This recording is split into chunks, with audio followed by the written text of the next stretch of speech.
evening, everybody. Well, I'll call this meeting to order, and this is the regular meeting of the City Council, but it is also acting as the Disaster Council to order and state that all members are present in person. Would Vice Mayor Christensen please lead the council in the Pledge of Allegiance? Please.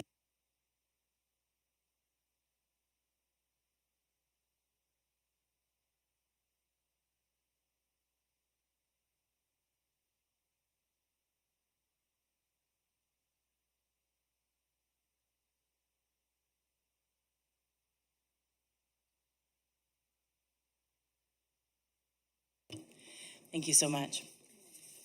So today we're going to do things a little bit different. We have our proclamations coming up, and today we get to have 4 proclamations: the National Foster Care Month, the Public Works and Utilities Week proclamation, Building and Safety Month, and the Asian Pacific Islander Desi American Heritage Month.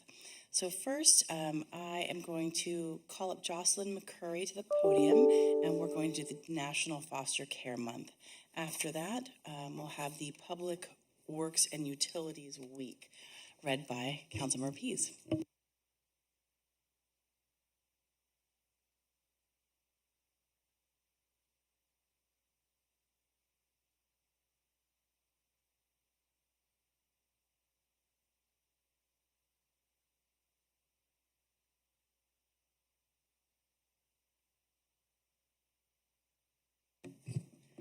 Okay, so today is representing the National Foster Care Month.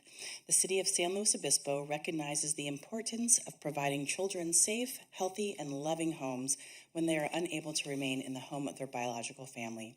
And whereas there are more than 430,000 children in the United States in the foster care system, and whereas more than 60,000 children in California are in the foster care system, and whereas to help these children have a healthy, loving, and stable home environment where they can thrive and feel connected to a community that cares for them, and to support the resource families to provide these critical homes, the City of San Luis Obispo is acknowledging National Foster Care Month to raise awareness about the need for more resource family homes in our county for local children, and to join other organizations to celebrate resource families in our community.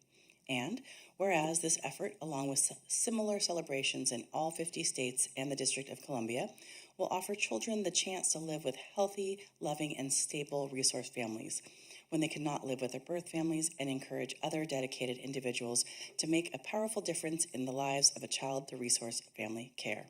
Now, therefore, I, Erica A. Stewart, Mayor on behalf of the entire City Council, hereby proclaim May as National Foster Care Month in the County of San Luis Obispo, and in so doing, urge all citizens to join in a national effort to raise awareness about the importance of foster care and resource family care.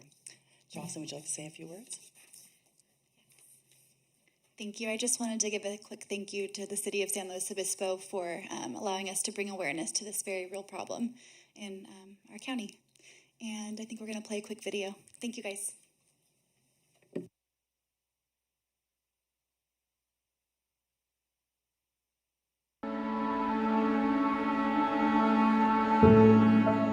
Not all parents are ready for their roles. All of our kids have come with some level of trauma into the household. He's been away from his family ever since he was about 6, I think it is. They don't really always have a warm place to sleep. There's some that's been not able to eat. And through no fault of their own, their children struggle for stability. You know, our 18-year-old has been in and out of care her entire life, unfortunately. He's been going in and out of foster homes, and they have this perception that they're bad kids. They've been removed from unsafe situations, which is their norm. He lived on the streets for 5 years. We salute those who are willing to step up for the innocent victims of crisis in our communities. There was no foster home for him, and there was nothing, and he was having to stay stuck in a group home. So I was like, you know what? Let me see what I can do. And then we got another call saying I have, somebody that needs some place to stay, and sometimes you don't even hesitate. You're like, yeah, let's just do it. These are the heroes of our community. She was in an environment that wasn't allowing her to really grow. They open their homes, I wish I had a place like this when I was younger. But perhaps more importantly, their hearts. Basically what God put us here for, to help each other.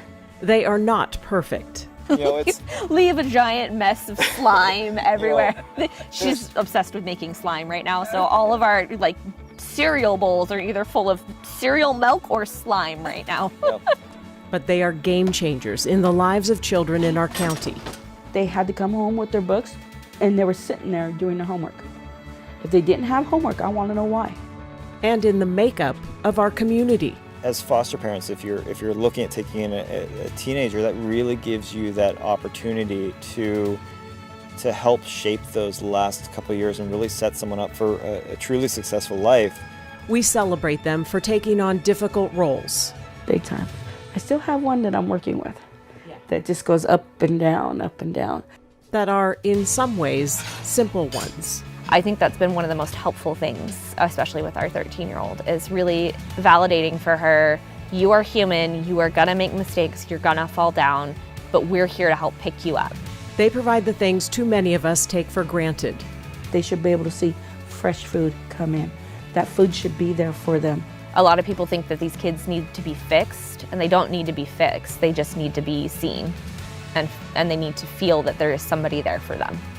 We supply the support.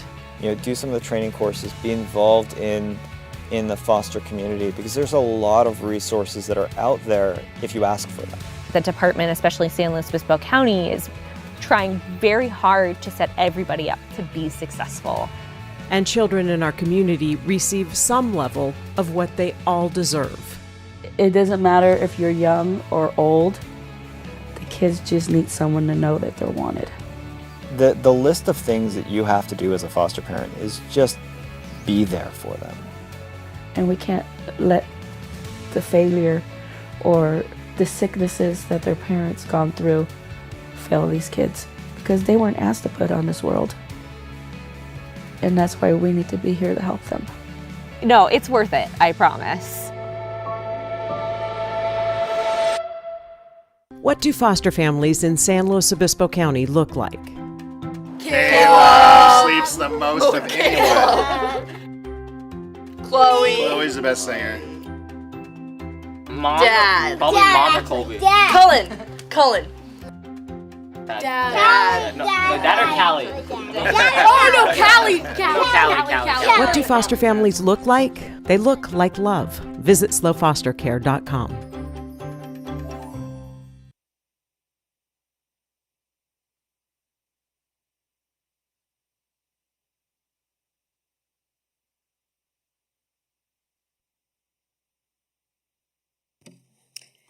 I'd like to invite Aaron Floyd, Director of Utilities, and Matt Horne, Director of Public Works, up for a proclamation. For National Public Works and Utilities Week, May 15th to 21st, 2022.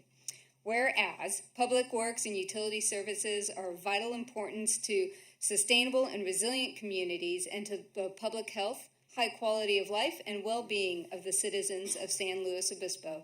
And whereas these infrastructure, facilities, and services could not be provided without the dedicated efforts of public works and utilities professionals who are engineers, managers, employees at all levels of government and the private sector, who are responsible for rebuilding, improving, and protecting our nation's transportation, water supply, water treatment and solid waste systems, public buildings, and other structures and facilities essential for our citizens.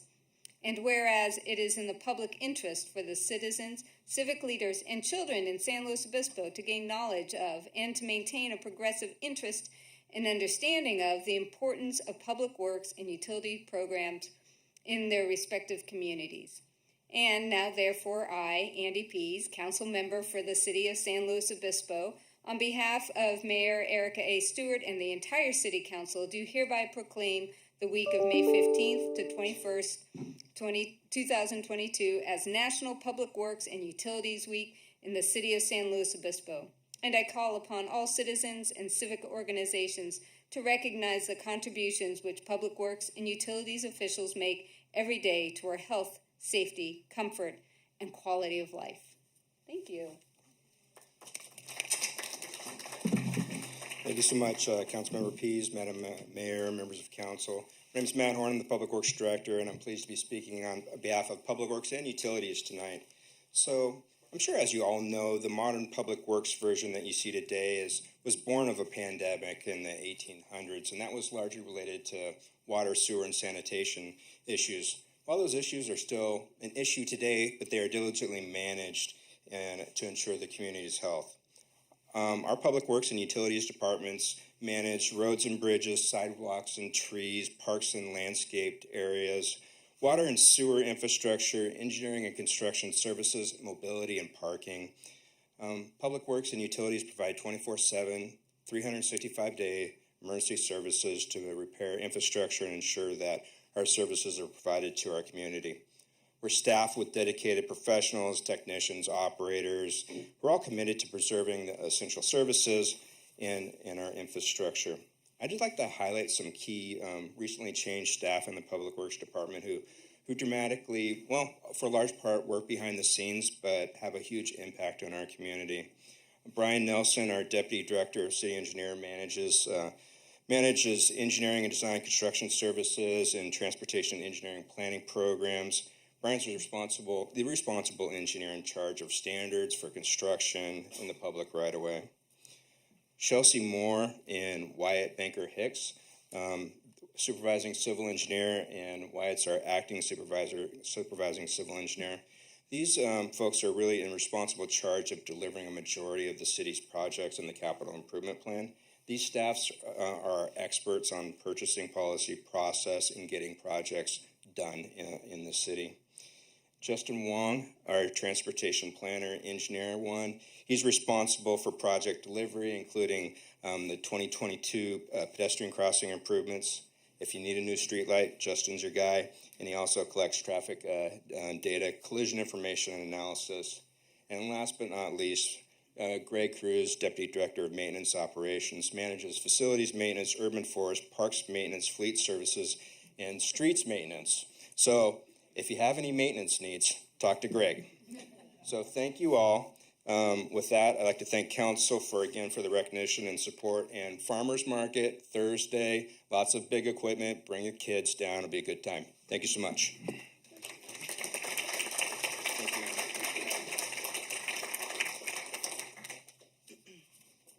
All right, I'm changing it, Teresa. So next we have the Apita Heritage Month, and I'd like to bring up Professor Grace Ye. There you are. And I'm going to have you tell me how to say your name, because I do not want to mess it up. Is it Capriel? It's Capriel. Okay, and Capriel. So this is a long one, so get your snacks out. All right, so whereas in 1978, Congress passed a joint congressional resolution to commemorate Asian American Heritage Week during the first week of May. And whereas the month of May was chosen to commemorate the immigration of the first Japanese people to the United States on May 7th, 1843, and to mark the anniversary of the completion of the Transcontinental Railroad on May 10th, 1869, which was primarily completed by Chinese laborers. And whereas Asian Pacific Islander and Desi Americans have made lasting contributions to the history of California and the United States that include but are not limited to advancements in medicine, technology, and science, as well as co-organizing the Delano grape strike and advocating for civil rights. And whereas the San Luis Obispo region is home to a rich history of the Asian Pacific Islander Desi American community, which includes but is not limited to, in the 1500s, the first documented migration of Filipinos to the Americas at Morro Bay. In the 1870s, the over 150 Chinese laborers who constructed the Cuesta Grade Road, as well as the mining and draining for the Laguna Lake area. The 800 block of Palm Street, which was once home to a vibrant and thriving Chinatown. And in the 1920s to 40s, Edo Street was home to a robust Japantown, now commemorated by Edo Park. Thank you, Vice Mayor, for going to the ribbon cutting. Whereas Asian Pacific Islander Desi Americans have endured hardships, including unjust working conditions, prejudice, xenophobia, anti-Asian violence, and discrimination in some of the darkest times in our state's and nation's history. including the Chinese Exclusion Act, naturalized citizenship ineligibility, the Alien Land Law, anti-miscegenation laws, I'll say that 3 times, Japanese internment, and most recently during the COVID-19 pandemic. And whereas Asian Pacific Islander Desi Americans constitute 15% of California's population and represent diverse ancestries, and whereas celebrating Asian Pacific Islander Desi American Heritage Month provides our community with an opportunity to recognize the achievements, contributions, and history of Asian Pacific Islander and Desi Americans locally and nationally. Now, therefore, I, Erica A. Stewart, Mayor of the City of San Luis Obispo, on behalf of the entire City Council, hereby proclaim the month of May as Apita Heritage Month and encourage and urge all community members of the City of San Luis Obispo to join me in recognizing the importance of this month.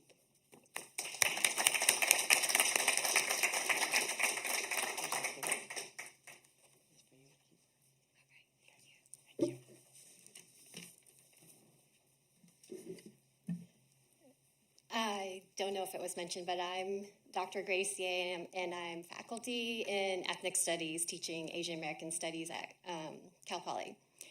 The circumstances shaping the migration, settlement, and displacement of Asian Americans, Native Hawaiians, and Pacific Islanders on the Central Coast and in San Luis Obispo have also been the circumstances for empire building, whether of the Spanish conquering the New World or the U.S. fulfilling its so-called manifest destiny of settling the West, or the maintenance of U.S. global political and economic hegemony today.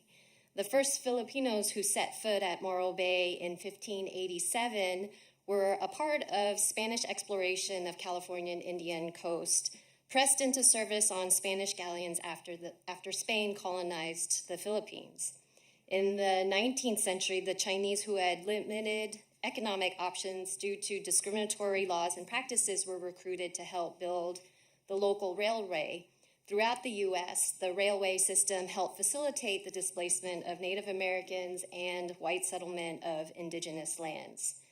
Slo's Chinatown emerges in this period as a space where Chinese immigrants could network and find community. Palm Street later receives Japanese immigrants when Chinese were barred from further immigration, and then Filipino migrants after Japanese were barred from immigration. They, as immigrant labor with limited rights, were recruited for the undervalued and underappreciated labor of growing and harvesting our vegetables and fruit crops, a story that's still familiar today. While Apita Heritage Month should be a time dedicated to better understand these forces that created our diverse Apita communities for the benefit of the powerful, we should also recognize this month and every month the cultural and community wealth of these communities. They give us different and better understandings of who we are and can be as a community. For example, writer Carlos Bulosan teaches us about Filipino labor organizing on the Central Coast and throughout the West during the Great Depression. The narrator in his novel America is in the Heart actually discovers the power of writing here in San Luis Obispo and in Pismo. Hula halaus or schools teach us not only about Hawaiian dance, but share stories and ancestral knowledge in an embodied and kinetic way. Apita communities show us models of mutual aid and support, especially amongst refugees. Cambodian donut shop and Vietnamese nail salon owners and workers taught each other and new refugee arrivals the business so they could become self-sufficient. Apita communities model an ethic of care, both in how we care for our own elders, but also how so many of our caregivers are Asian immigrants, taking care of other people's elders and loved ones.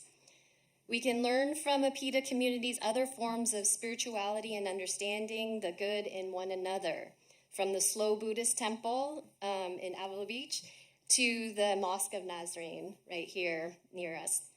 We also should be thankful for the foods they share with us, not only because they are so dang good, but also because our foodways are about making space and time for community and an ethic of never letting anyone leave hungry and unfulfilled.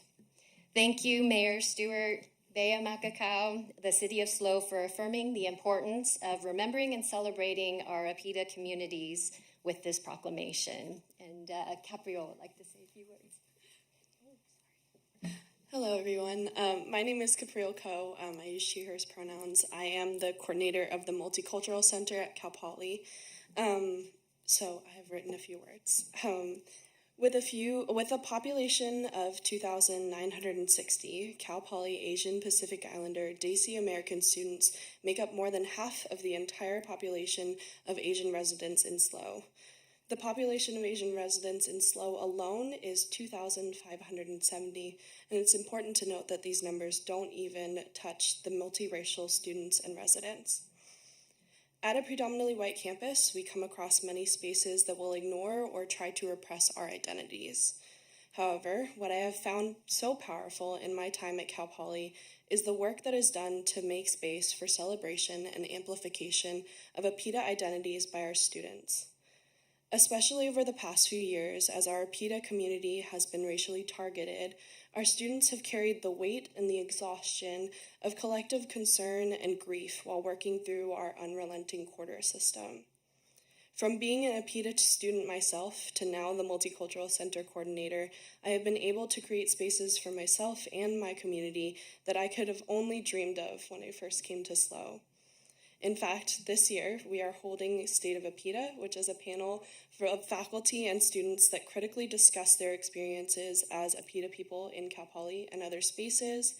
We are also holding a dialogue on Apita students on TV, which is a discussion hosted by Jacob Campbell, who is a retention specialist at Cal Poly, to explore multiracial college narratives on American television. We are also holding a Turning Red screening this year, which talks about intergenerational trauma and its intersections with Apita identities and how this affects the way we exist in different spaces. And then the last thing that we are holding is a racial healing dialogue with Dr. Annalise Singh. At our closing Apita keynote last year, Jose Antonio Vargas said, "Those who were once defined are now doing the defining. We must work to know ourselves on our own terms." I am so grateful for the ways that I get to see our Apita students at Cal Poly constantly redefining and shaping the ways that they hope to see their Apita identities celebrated in these spaces. I am so grateful and honored to hear and witness this proclamation. Thank you. Thank you so much.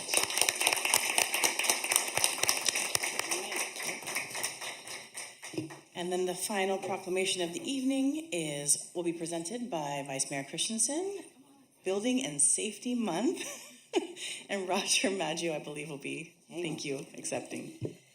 And I didn't know I was going to be reading this, so hopefully I don't need to practice. Building Safety Month, May 2022. Whereas the City of San Luis Obispo is committed to recognizing that our growth and strength depends on the safety and economic value of the homes, buildings, and infrastructure that serve our citizens, both in everyday life and when disaster strikes. And whereas our confidence in the resilience of these buildings that make up our community is achieved through the devotion of vigilant guardians, building safety and fire prevention officials, architects, engineers, builders, tradespeople, design professionals, laborers, plumbers, and others in the construction industry who work year-round to ensure the safe construction of buildings. And whereas these modern building codes include safeguards to protect the public from hazards such as wildland fires, floods, and earthquakes, and whereas Building Safety Month is sponsored by the International Code Council to remind the public about the critical role of our community's largely unknown protectors of public safety, our local code officials who assure us of safe, sustainable, and affordable buildings that are essential to our prosperity, and whereas Safety for All, Building Codes in Action, the theme for Building Safety Month 2022, encourages us all to raise awareness about planning for safe and sustainable construction, career opportunities in building safety, understanding disaster mitigation and energy conservation, And whereas each year in observance of Building Safety Month, people all over the world are asked to consider the commitment to improve building safety, resilience, and economic investment at home and in the community, and to acknowledge the essential service provided to all of us by local building departments and fire prevention bureaus in protecting lives and property. Now, therefore, I, Carlin Christensen, Vice Mayor of the City of San Luis Obispo, on behalf of Mayor Erica A. Stewart and the entire City Council, do hereby proclaim the month of May 2022 as Building Safety Month and encourage our citizens and residents to join with their communities in participation in Building Safety Month activities. Ta-da. And Roger Maggio is here representing both the fire department and the community development department, who are doing all these inspections and safety stuff. Roger. Thank you, Councilmember Christensen. Again, thank you, Madam Mayor, members of the council. It's an honor to be recognized, and it's the diligence of our team that we've put together, both in building safety and fire prevention, and their efforts into working with our design professionals in the community, provide the safe working environment, living environment, and safe spaces for our visitors. And I really appreciate all the work that they do in support of that function. Thank you very much. Thank you. Thank you so much, everyone, for all the proclamations and the quick change up. Wanted to be able to share the wealth of what we do. So next you're welcome. Next we will have a presentation from the city manager. Great, thanks, Madam Mayor and members of the council. I've got a brief presentation tonight to cover a few items of interest for the community. First, I wanted to share with the council that I had the privilege and chance to accompany Mayor Stewart and Councilmember Shoresman, along with Han Poshman, our assistant to city manager, to Sacramento to join the League of California Cities, or the California Cities as it's called, on the legislative meeting on priority highlights. We were able to meet with other council members and mayors throughout the state and really advocate on behalf of the city. And just want to give a flavor of what the priorities that we advocated for: about $500 million for the creation of housing and economic development programs, $933 million to help restore unfunded state mandates. The state has not provided funding to local government since 2004 on the tune of about $933,000. So if the state does reimburse the city, it's about $500,000 to the city of San Luis Obispo. We also advocated for funding for implementation of 1383, specifically about $180 million. And then we called on the legislature and the governor about specific bills on housing and infrastructure, homelessness, and climate resiliency. I won't go in those in great detail. I think this was all anticipating the governor's May revise, which happened on Friday afternoon. In Sacramento, we were hearing any numbers of a surplus anywhere from 40 to 70 million. You've all seen the papers now. It's nearly $100 billion. So that's, just so everyone's aware, that's 10,000 million. So just to give perspective, and if you go online, you can look at the details of the governor's plan, which he's got to then move through the state legislature. And I think with meeting Senator Laird, I think the legislature, both in the state Senate and the Assembly, are really prepared for kind of a marathon, a sprint marathon over the next 30 days to kind of get the budget through. So thank you to the mayor and Councilmember Shoresman for heading up to Sacramento. I think it was time well spent. We learned a lot, made connections with league staff, and I think we'll have some opportunities for league staff to come and brief our region about some of the upcoming bills, because we're anticipating the legislature to be very active. We did also share copies of our legislative platform with both Assemblymember Cunningham and Senator Laird, so they got a copy of that. And also specifically, we shared some information with their offices about some infrastructure projects that we're looking for state funding on. We move to the next slide. The mayor and I then had the honor of joining a team from our police department to attend the memorial in Washington, D.C., where Detective Benedetti was memorialized on a national level. I certainly want to just thank all of our friends in the police department and throughout the city and throughout the community that have given a lot of the support over the last year. We had a great turnout at the Mission Plaza for the Candlelight Vigil, and I would say it was a very touching ceremony on Sunday. The mayor and I had a chance to listen to the president address the nearly 619 families and co-workers and other agency representatives of throughout the United States that also lost law enforcement members. And I would say that President Biden's comments were very poignant, given that he'd had a loss in his own family. So I think it was very touching. I'm sure you'll hear from both Councilmember Shoresman and the mayor about aspects of our trip just after my report today. Moving on to some more, other information in the city is we are out right now for a Laguna Lake Dog Park upgrade survey. So just want to make sure the community knows this is part of our Park and Recreation Blueprint for the Future. It's recommended as a major priority for the project. That's actually Councilmember Marks' dog that actually made it on KSBY, I think along with Hans's dog as well. We know that there's a lot of passion out there for our four-legged friends, and so we're hoping that the park survey will help identify future upgrades and amenities, and the survey is going to be up and active through June 30th, and we're going to use the feedback and come back with a future capital improvement program.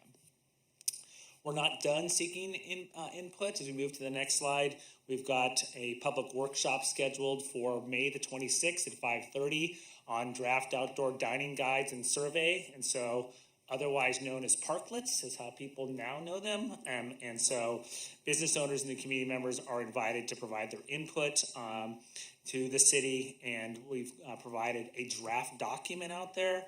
And in order to provide input, community members can go online for Open City Hall, and the community members can provide comments at upcoming public meetings.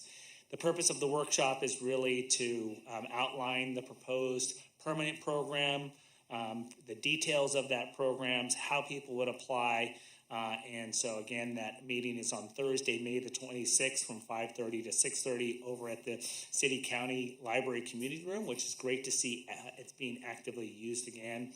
And then we will present these guidelines to the Active Transportation Committee actually this week on Thursday, May the 19th.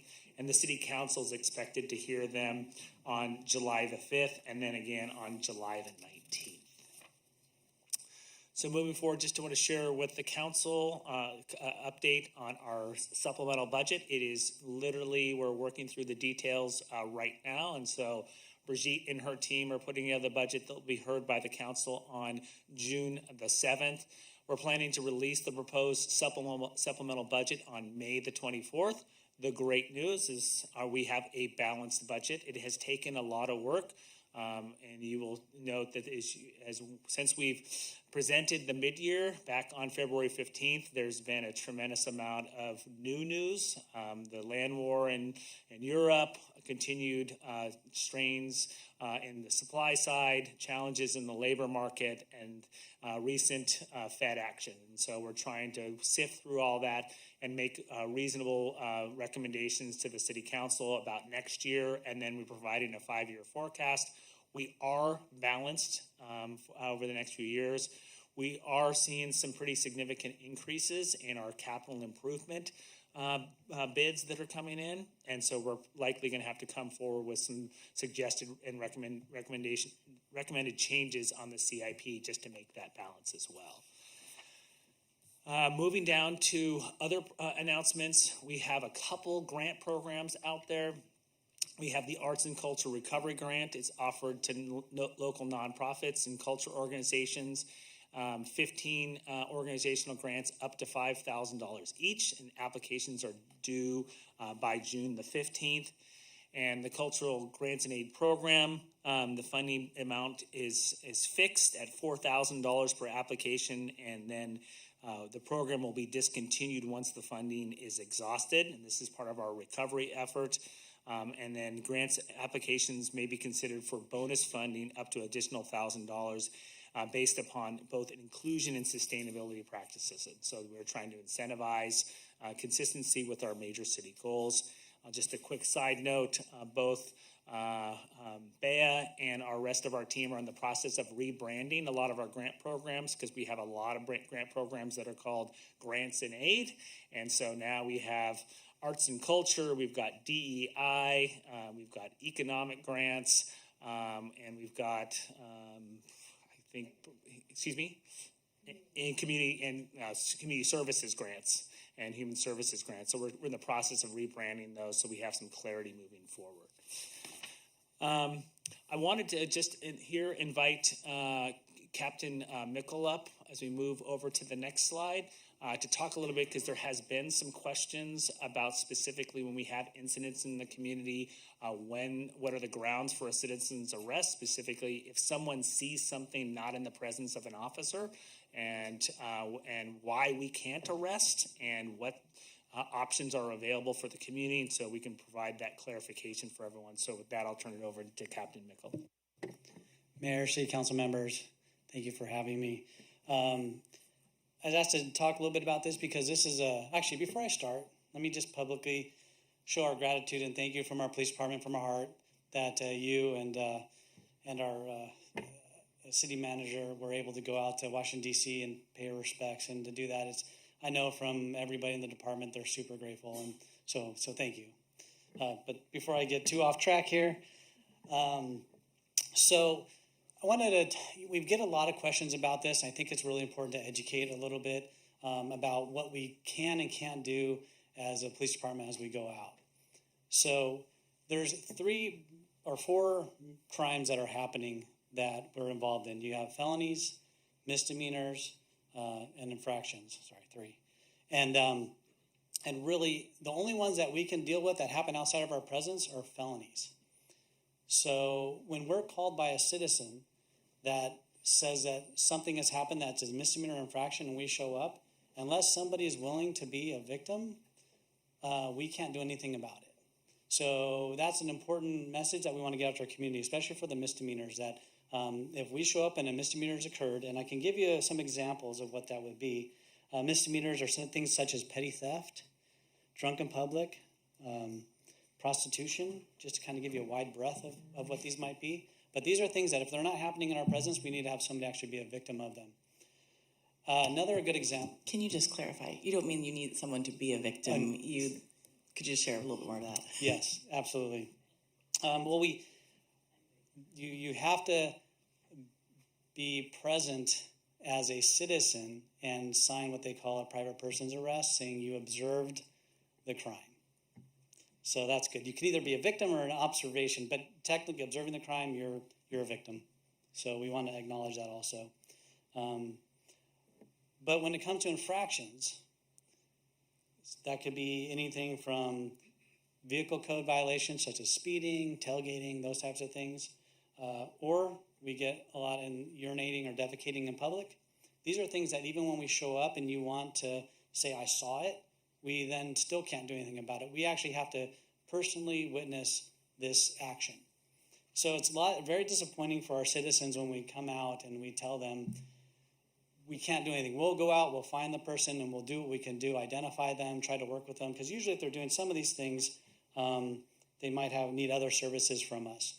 But so those are just a little, I don't want to get too far down. I know we got a lot to cover tonight, but that's just a little education piece. If you have any questions about that, but I really want to reach out to our public and let them know what our hands are sometimes tied when they think we're not doing anything. What we're doing is doing what we can within the restraints of the law. Thanks, Captain Michael. So I'll move forward, and if there's any questions in the end, we can certainly answer those. I just want to emphasize this will be part of some of the public outreach, so we'll be condensing this information and sharing it with the community, because I think it's come up a few times about why or why not our police department did certain things. So we just wanted to brief the council tonight. With that, I just want to move forward and talk a little bit about the special events committee process. And with that, I'm going to invite Director Eoc to come up and talk a little bit about our special events committee process. We've had a few events happen this last weekend. We have some events coming up this weekend. I just want to remind the council and the community of what the process is and what we go through. I know we've done this for literally decades. Someone was sharing with me today that Linnea Phillips was actually our first special events coordinator and came up with the whole program back in Mission Plaza. And so her work and the way we measure sound and how we manage events has been around for quite some time. We haven't done it, obviously, for the last couple of years for a variety of reasons. And so we want to just reintroduce what we do, how we do it. And so Greg's got a brief report to share. Great. Thank you, City Manager, and good evening, Madam Mayor, council members. As you can see from the slide, it's got a lot of words, so I'll kind of briefly go through that. But the city established a special event committee. These are for external events for outside groups, community-based or outside of the area, not internal planned city events. They represent a variety of our different departments and divisions that we think are key for success for a safe and wholesome kind of event format. It can range from Mitchell Park use to Meadow Park or Santa Rosa, or something larger like we had experienced over at Laguna Lake this past weekend. Some of our applicants will file a year in advance, but we have a 90-day minimum, and sometimes they get denied or they get approved based off a certain criteria. The main thing is risk management, and then what kind of resources they will provide to support a safe atmosphere for not just our community members, but any of the attendees. They go through a pretty rigorous process, if anybody in the community has applied before, and they go through that. A lot of checks and balances. We partner with a lot of different agencies from fire, police, public works, again, depending on the scope of the program.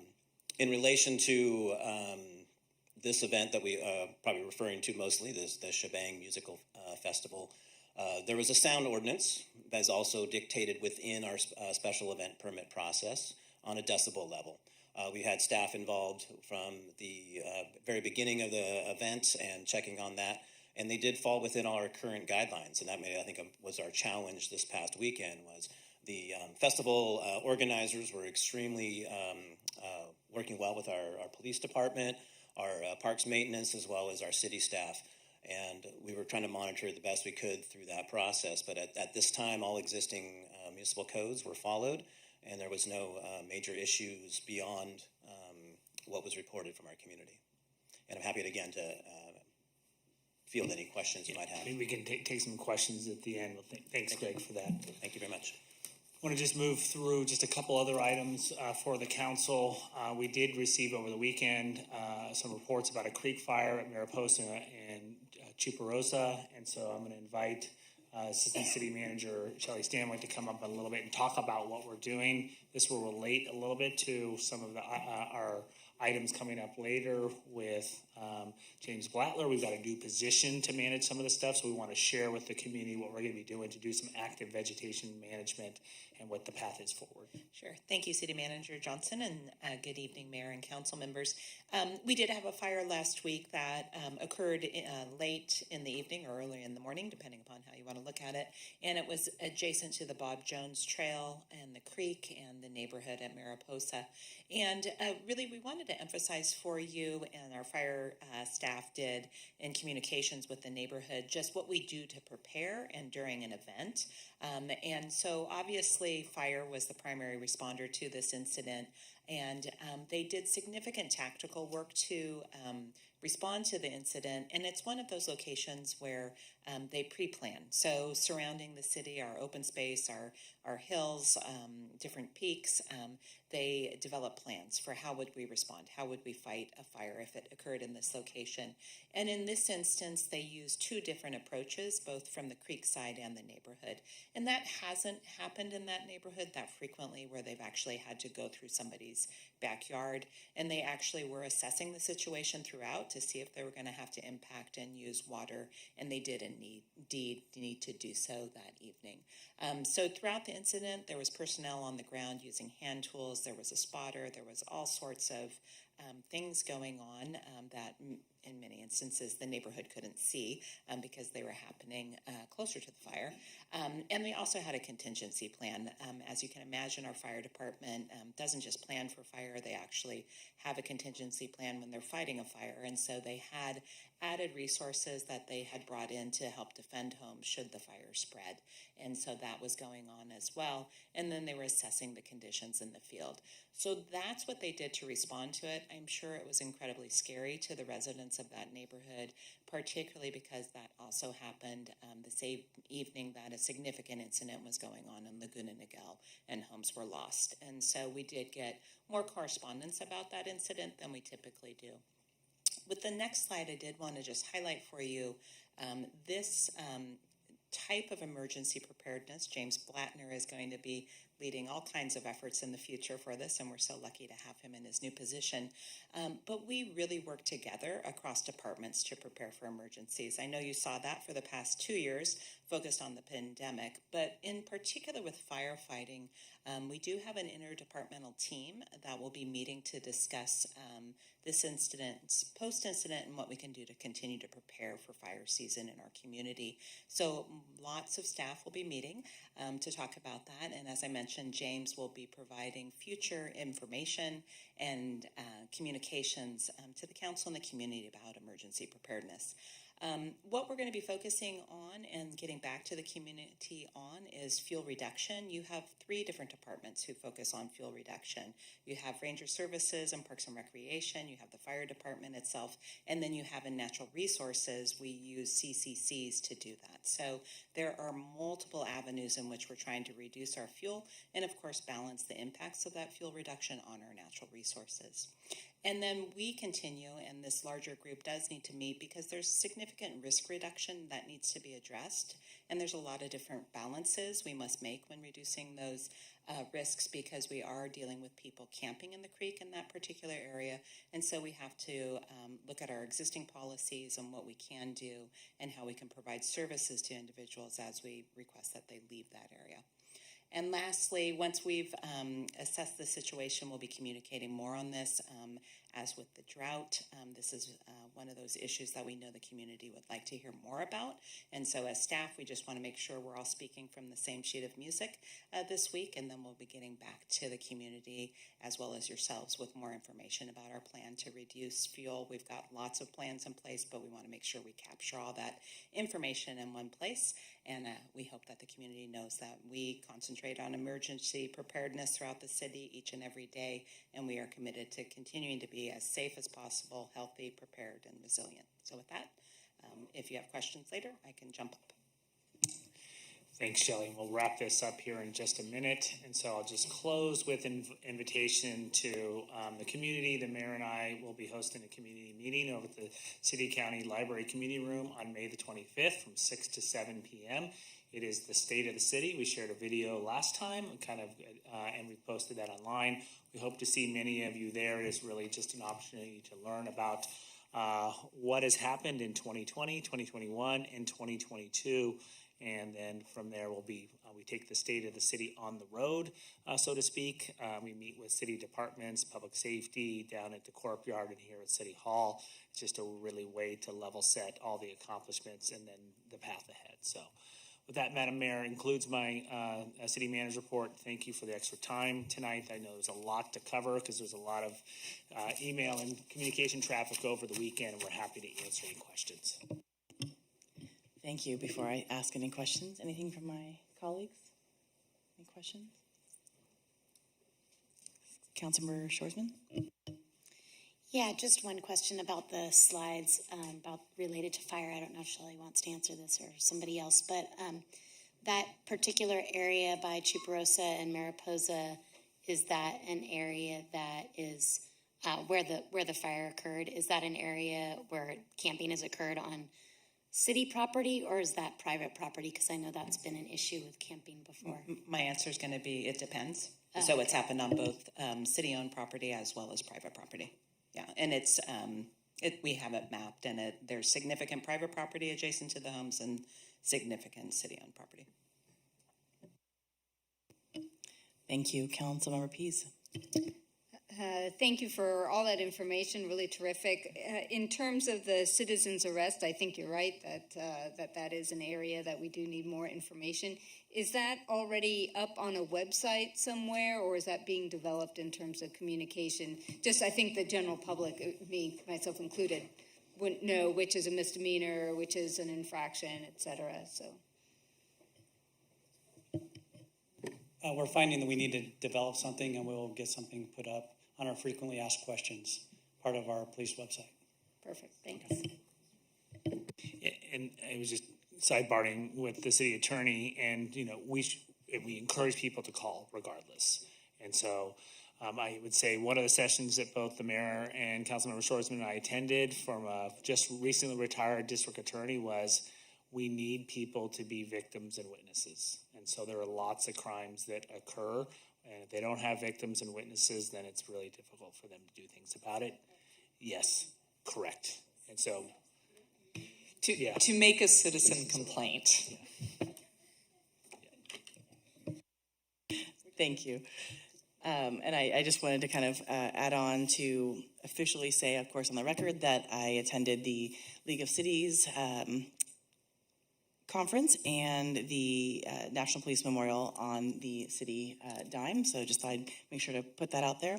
And I just wanted to take a minute to, again, I know it's a repeat of what you just said, but thank you very much for the city manager and Hans Poschman and Councilmember Shoresman for going.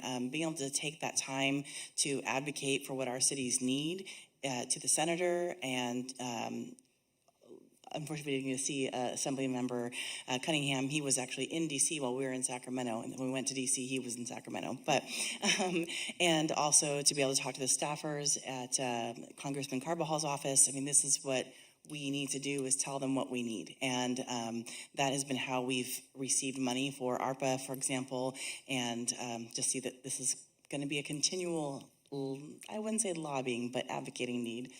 And I just also thank you, Captain Michael, for your kind words. I have to say that in this community, as you all probably know, this has been a very trying time for us to figure out how the community can come together with police and communities of color.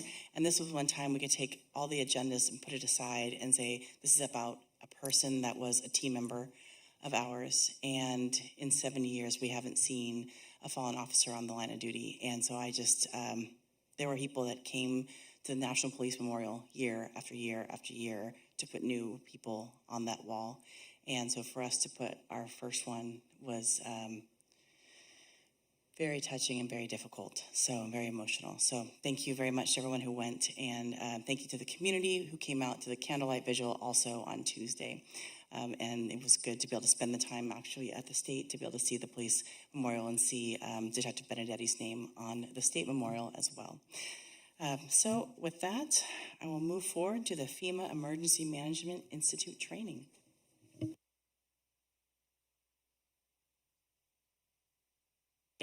With that, Madam Mayor, thank you very much. And I just want to introduce Battalion Chief Hayes and our new Emergency Services Manager, James Bladler. We'll get a greater introduction here in a minute, but we wanted to both introduce James and then also provide an overview of some recent investment by the city to send a rather large contingent back to Emmitsburg, Maryland.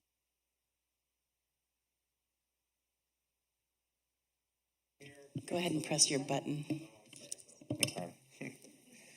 Good evening, Madam Mayor, City Council, City staff, and members of the community. My name is Ray Hayes, a Battalion Chief with the City of San Luis Obispo Fire Department, and I'm stepping in for Fire Chief Agson tonight, who unfortunately is on quarantine. So we are pleased to introduce James Bladler as the first city's emergency manager. James will continue to work out of the fire department. He will be responsible for overseeing the city's emergency management efforts of preparing for, responding to, recovering from, and mitigating the impacts of natural and human-made disasters. Among many things, this includes planned maintenance, city employee training, EOC management, community preparedness, and grant work. Over the past 5 years, James has been proudly serving the city of San Luis Obispo, and most specifically the fire department, as a fire department analyst and also as a public information officer. Outside of work, James enjoys spending time with his wife, Lauren, and 3 children, 4-year-old daughter, Ella, And he's one of few, but he holds a special title of proud father of twins, 19-month-old Jack and Bennett. I'd like to add on a personal note, I'm very proud of James. James and I know James's work ethic over the last 5 years. James serves his community with the highest standards and will continue to serve the community with a servant's heart. So please join me in welcoming your new emergency manager, James Bladler. Thank you. Congratulations. That was really nice. Thank you so much. I'll keep it brief. One, because I've had the fortunate opportunity to meet all of you before in my role as analyst, but also you get to hear from me in just a minute talking about the FEMA training. It's an incredible honor to be entrusted with this new position. I care very deeply about this community. I was fortunate to be able to start calling San Luis Obispo home back in 2005 when I started at Cal Poly. And so to be able to serve this community the past 5 years and to continue doing it in this new role means so much to me. And among many of the other things and work efforts ahead of me, including some that were mentioned earlier about the fuels management and community preparedness, I'm really looking forward to the opportunity to work with a lot more city staff members, the council, and just helping make sure that the city is prepared to meet the entire community's needs the next time we face a disaster. And also working more directly with the community to make sure they're more prepared.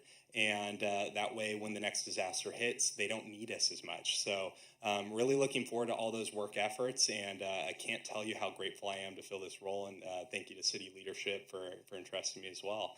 And so before I get on to the next portion, I'll briefly put on my PIO hat.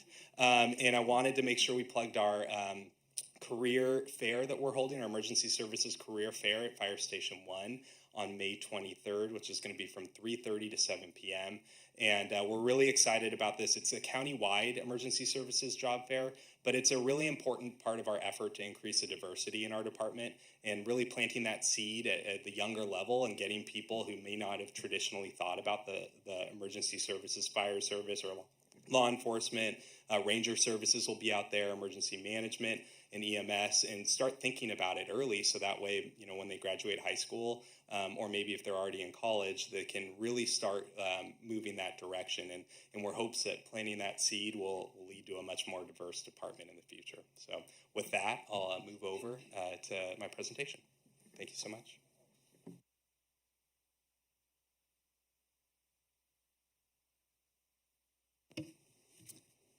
All right, switching gears. Well, I'm also really excited to talk about some of the recent training that many city staff participated in early April. And this training was actually mostly funded through FEMA. And I say mostly because it was a huge investment, not only some dollars from the city, but also staff time to be able to attend this training. And it's a program that FEMA really covers the cost of travel, the lodging, and also the instruction while we're there. Which is hugely beneficial. And we were actually accepted into this program back in May of 2019. And we were scheduled to take the training in June or July of 2020. Unfortunately, COVID caused some delays, but fortunately FEMA was a great partner and they allowed us to postpone the training until April of 2022. And so wanted to briefly talk about the program's purpose, and really it is, they call it the Integrated Emergency Management Course, or IEMC, and it's really there to help improve the city's efforts to prepare for, respond to, and recover from major disasters and emergencies, and that's really accomplished through increased staff awareness and partnerships, both internal and with partner agencies as well who were able to attend. So the course was a 4-day course. And among the way that they delivered everything was through lectures, also some tabletop exercises, and a lot of participant discussion. So the Emergency Management Institute is located out in Emmitsburg, Maryland, and it's the lead national emergency management training, exercising, and education institution. And FEMA's mission there is to improve the competencies of U.S. officials at all levels of government to help prevent, prepare for, respond to, recover from, and help mitigate the potential impacts of disasters and emergencies. And so this is actually co-located, EMI is what they call it. It's co-located with the National Fire Academy. Coincidentally, our deputy fire chief is there right now as part of the executive fire officer program that they offer there. And the campus was actually a women's religious college that was active from the early 1800s until about 1970, at which time they merged together with another local college, and that's when the National Fire Academy moved in, and shortly after, the emergency management moved in as well. So out of the 75 possible attendees that we have, we were fortunate to get 69 total participants to arrive. There were, unfortunately, a couple last-minute cancellations due to some health issues, and then traveling, can be tough from the West Coast to the East Coast. But we are thankful to have those 69 members, and that included 36 city employees, and also 33 employees from partner agencies. And that ranged from the county to various cities. We had Sierra Vista Hospital in attendance, Red Cross, also Pacific Gas and Electric Company. So a really great group of individuals to help collaborate and prepare for emergencies. And so, as I mentioned, FEMA covers the cost of travel, and traveling from San Luis Obispo to the East Coast can be quite costly. So that was a huge benefit to the city. And during the classroom portion, some of the most important parts were those participant discussions.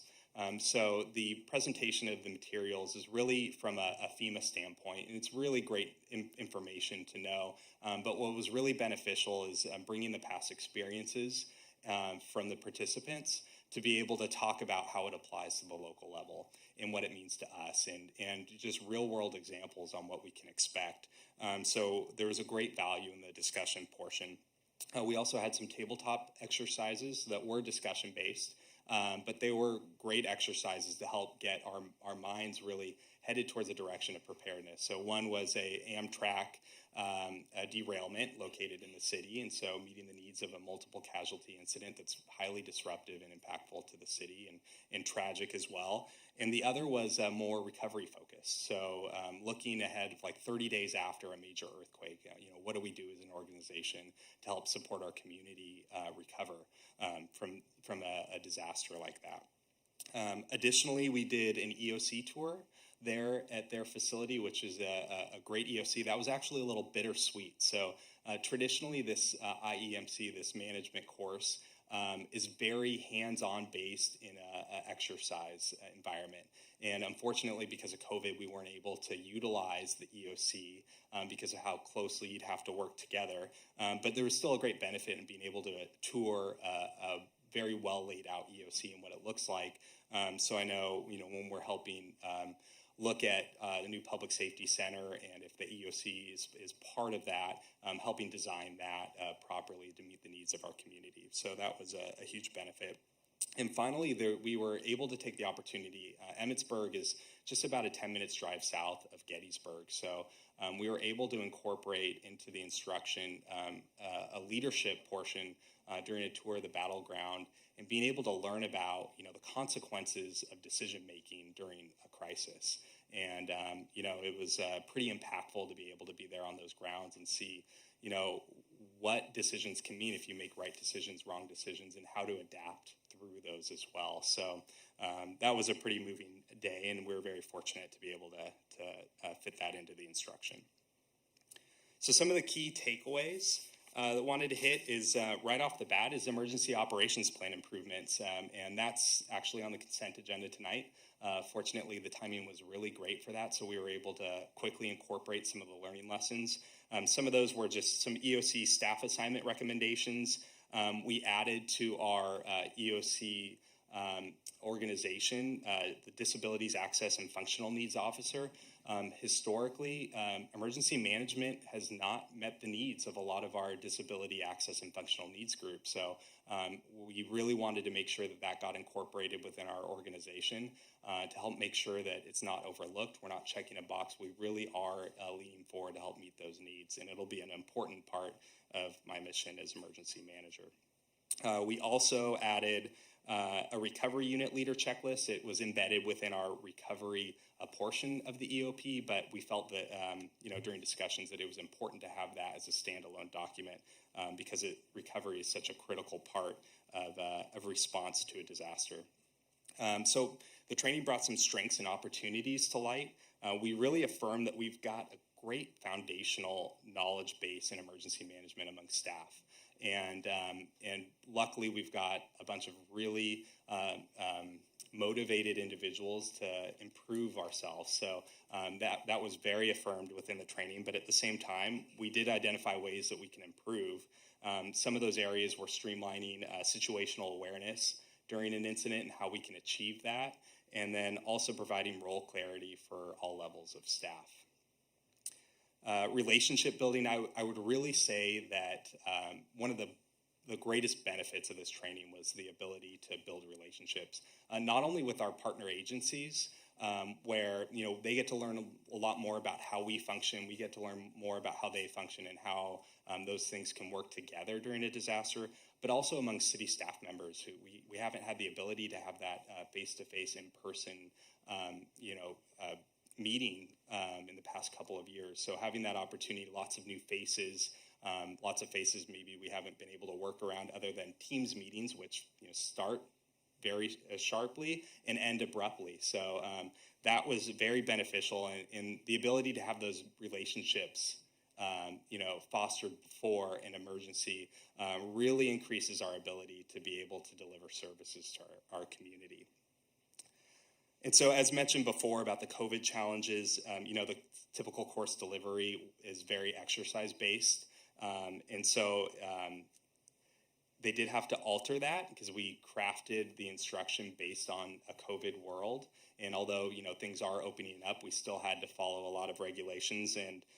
But we were able to really make the most of that time and take those lectures and take those discussions. And they were super beneficial to be able to hear those real life examples and some people that have had, the experience, especially, Rob Lewin joined us as our trip. He was the emergency manager down in Santa Barbara County, who saw a tremendous number of emergencies, from oil spills to debris flows in Montecito to fires. And so to take some of that knowledge that he was able to share, it was very, very helpful.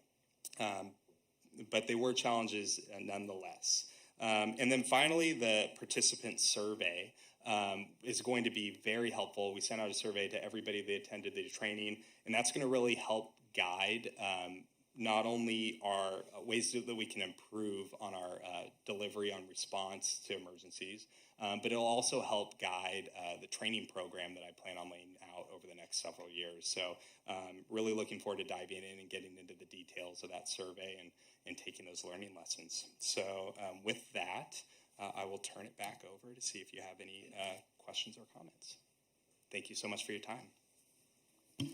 Wow, what a thorough and awesome report. Thank you so much. Council members, any questions, thoughts? Okay, thank you very much. Thank you. Okay, now we're going to head over to our public comment period. And this is the time, if you have not already turned in your yellow card, you can go ahead and do that now. This is for all the items that are not on the agenda, not on the consent agenda, not on the public hearings items, and you can go ahead and turn that in now. Anyone? Thank you. Sorry. Okay, Jane, well, we're going to have Jane, Eddie, and next will be Chris Rodebush.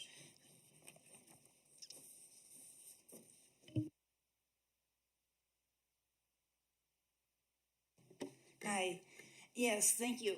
I'm here on behalf of the bus drivers for slow transit, but it's really for me because if they, are happy, I'll be happier because, I live by French Hospital, so I take the one bus. There's 4 bus lines, and there's an A and B on each of those. But there's no, on 1 and 2, there's no more B buses because of a shortage of drivers. And one time I was waiting for the bus and it didn't come for 40 minutes. It was 40 minutes late, and I called Slow Transit, and they said didn't have any drivers, so it wouldn't be for a couple of hours. And it's supposed to run every hour. And other people I've talked to, and at night, I missed a bus late at night. It didn't run. And it takes me, it used to with the B bus to go downtown, it took me 5 to 7 minutes. And now it takes me with the A bus it takes me 40 minutes to get downtown. It takes me 25 to walk it, but I can't walk anymore because I keep tripping on these scrummy sidewalks. But anyway, it's my fault too, because I carry a lot of heavy bags. And I would like I think it'd be interesting to have a public forum and have the bus drivers there, able to let them speak, let the public speak, the people who take mass transit, and have the management for slow transit there and you folks there, and see what we could come up to. Because the bus drivers, one reason they can't get drivers is because they won't give them a 40-hour work week, because they want to save money on benefits. And the benefits, the cheapest plan you can get is a $6,500 deductible. Most of them are $10,000 deductible. That's insane. And what else? I can't remember what else. But to give you an idea, well, I go up to Cambria quite often. That's why I have these bags. And I have to leave the house at 10 after 8 to catch a 9:33 bus downtown. So it takes me longer to get downtown from my place by French Hospital than it does for me to go to Cambria. I mean, that's just crazy. And we need people to take mass transit. We know that. We know we're not spending the money on mass transit as we'd like. And it looked to me that the money from the infrastructure bill is not going to slow transit. It's going for more roads for these new developments, for these water-sucking housing developments in the middle of a severe drought. Time's up. Okay, thanks. Bye-bye. Thank you so much. Chris Rodebush, and after Chris will be Deb Andrews. Good evening, Madam Mayor and City Council. I'm Chris Rodebush. I'm a resident and I work at First 5 Slow. Today I'm representing We Are the Care Initiative, and I wanted to start with a quick story from a local parent. She says, I had to find care for my infant son when my in-laws were suddenly unable to care for him any longer while my husband and I were at work. I added my son to 15 different wait lists, and over the next year and a half, I heard back from 2. Neither of these centers were able to offer us a spot for my son during the time that we were in desperate need, and we had to piece together care for my son between multitude of friends, in addition to my husband and I taking time off work. Thankfully, I work at a child care center, so my son was able to come to school with me once he reached 18 months of age, but I can't imagine what I would have done if this persisted and I had nowhere for him to go. I probably would have had to quit my job and stay home to care with him. This is just one story of a desperate parent in Slope County, and these stories we are hearing and the stories that we are hoping to continue gathering. We Are the Care was born out of the Where's the Care Town Hall held, I can't believe it, 3 years ago in 2019. And over the past 3 years, our work has been inspired by parents and provider voices on the Central Coast. We know that feeling truly heard and knowing that others are deeply listening to our struggles is how we begin to feel supported and how goals are formed and achieved. Because of this, We Are the Care is launching a Community Voices Tour this month across Slow County. The Community Voices Tour and accompanying survey will allow us to gather experiences, struggles, victories, and needs from parents and caregivers. The survey will inform our work to identify areas of priority as we continue to shore up support for Slow County child care system. We have to again extend gratitude to this city for its continued support. Not only have you truly listened to our message, you have addressed it, and you have asked for more tasks in order to further champion young children in your community. As we hear from the residents, we will certainly report back to you what we have learned. Did want to let you know that the Community Voices Tour will be at Sinsheimer Park on Sunday, July 24th from 9:30 to 11. And for more information about We Are the Care, you can visit you can contact First 5 SLO County or go to www.first5slow.org. Thank you so much. Thank you. And I do have some flyers. I'll leave them with the clerk. Thank you. All right, and last, if there are no more cards, I have Deb Andrews. Thank you. Deb Andrews, Lompoc. I came to San Luis Obispo for a day trip last week. Little lunch, little shopping.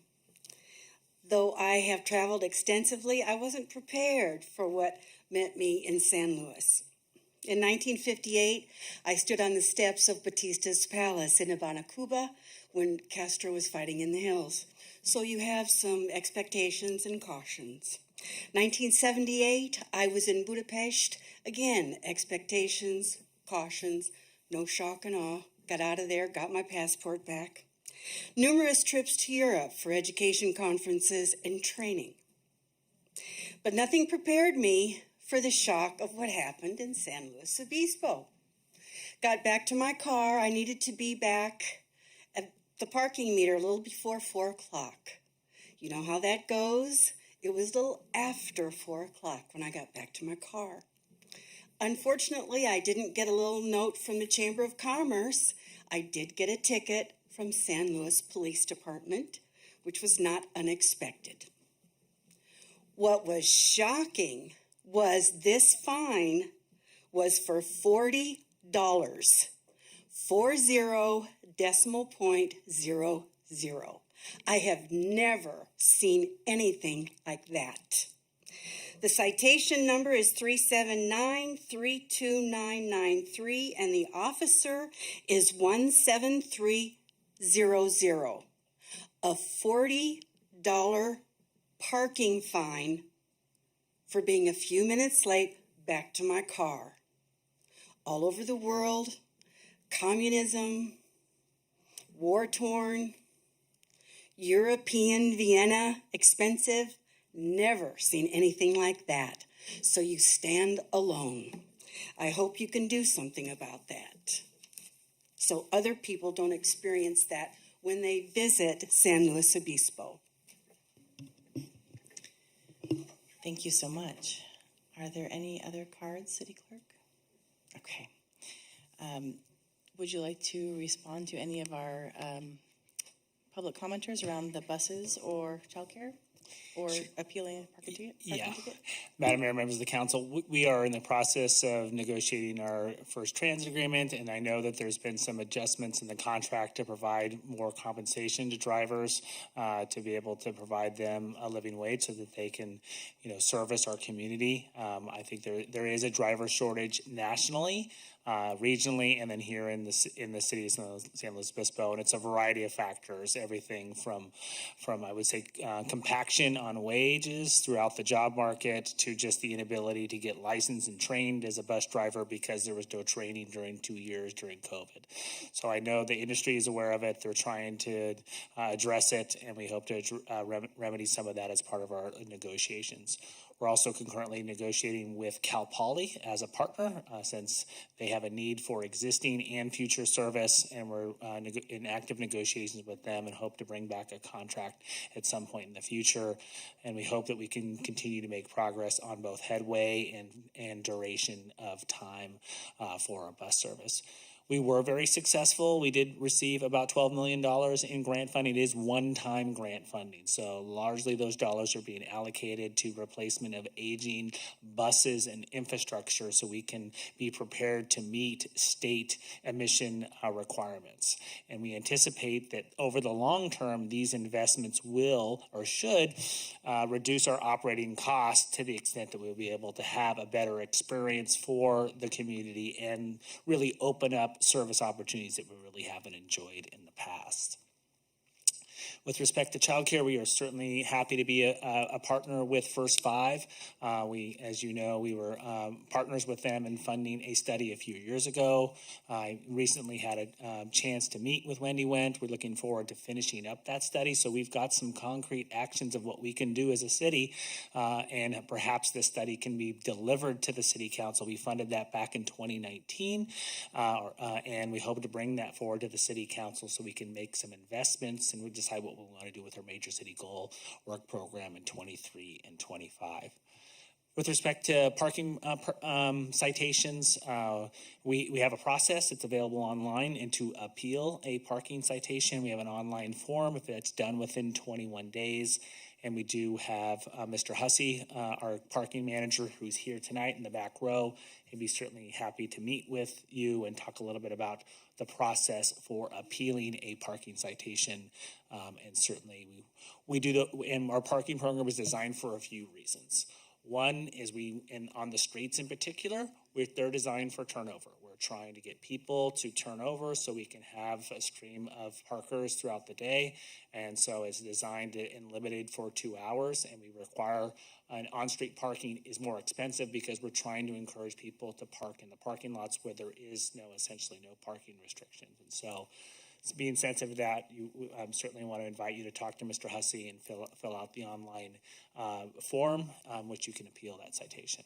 And with that, I'm happy to answer any other questions. Madam Mayor and Council, I might also add that a significant portion of the cost of a parking ticket is state mandated fees over which the city just doesn't have any discretion. So we certainly appreciate the frustration with the escalation of those fees, but we really don't have any control over that. Okay, thank you both. Next, we have the consent agenda, and consent calendar items consist of matters deemed routine and non-controversial by staff. Unless a member of the council wishes to pull an item for individual consideration, all items will be approved by one motion. Are there any items that you would like to pull, council members? Okay, great. So next, we'll go ahead and move on to public comment. So if you would like to provide public comment on a consent agenda item, and you have not turned in your speaker card, this is that moment. City Clerk? Okay, great, thank you. Do you have a motion? Okay, Vice Mayor Christensen? I'll go ahead and move consent. Councilmember Marks? Oh, I'd like to second it. Great, thank you. City Clerk, can we have roll call?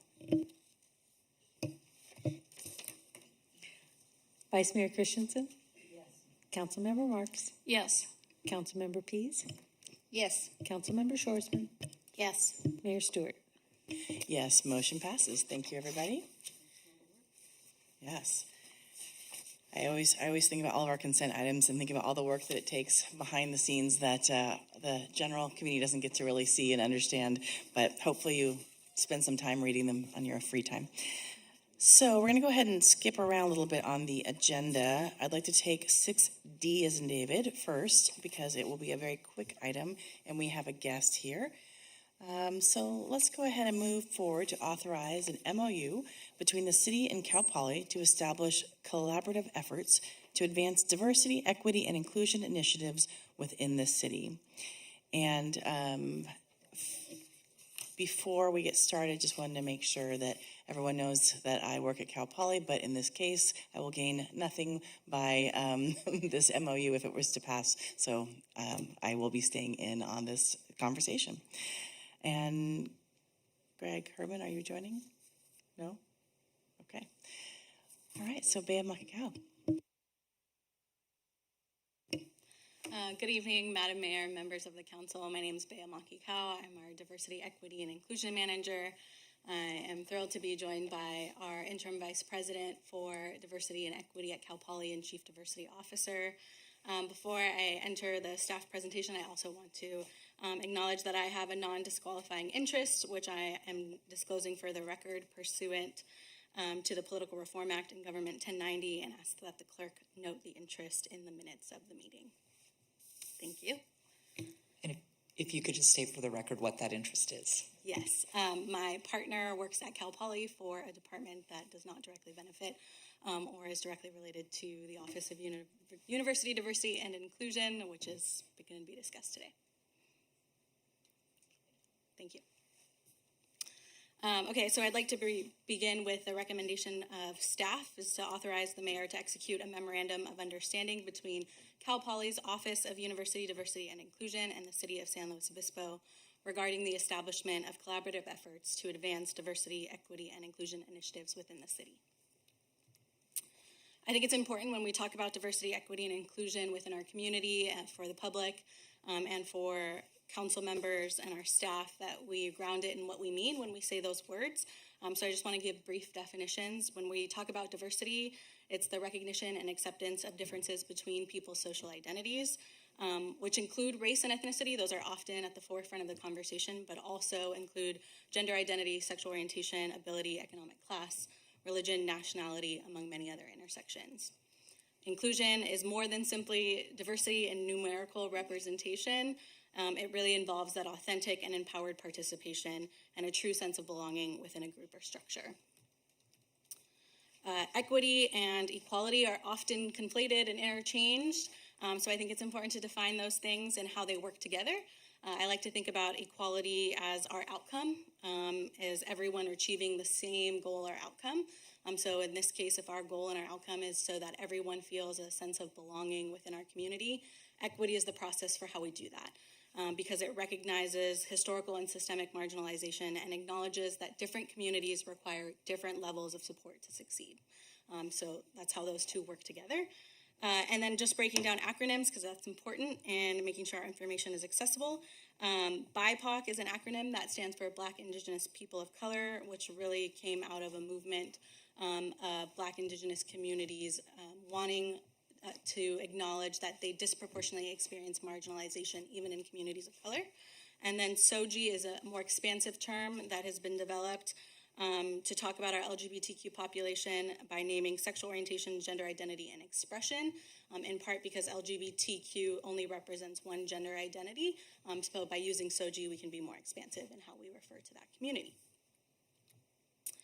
I also want to acknowledge that this MOU is in line with Council's vision, 21-23 vision of a city of San Luis Obispo that is a dynamic community embracing its future while respecting its past with core values of civility, sustainability, diversity, inclusivity, regionalism, partnership, and resiliency. Part of the context for how we got there, and I think this is important to note for how we got to this moment and related to the MOU, is before our major city goal, we had a diversity, equity, and inclusion task force who came forward to council with 5 essential recommendations and then additional priority recommendations not ranked.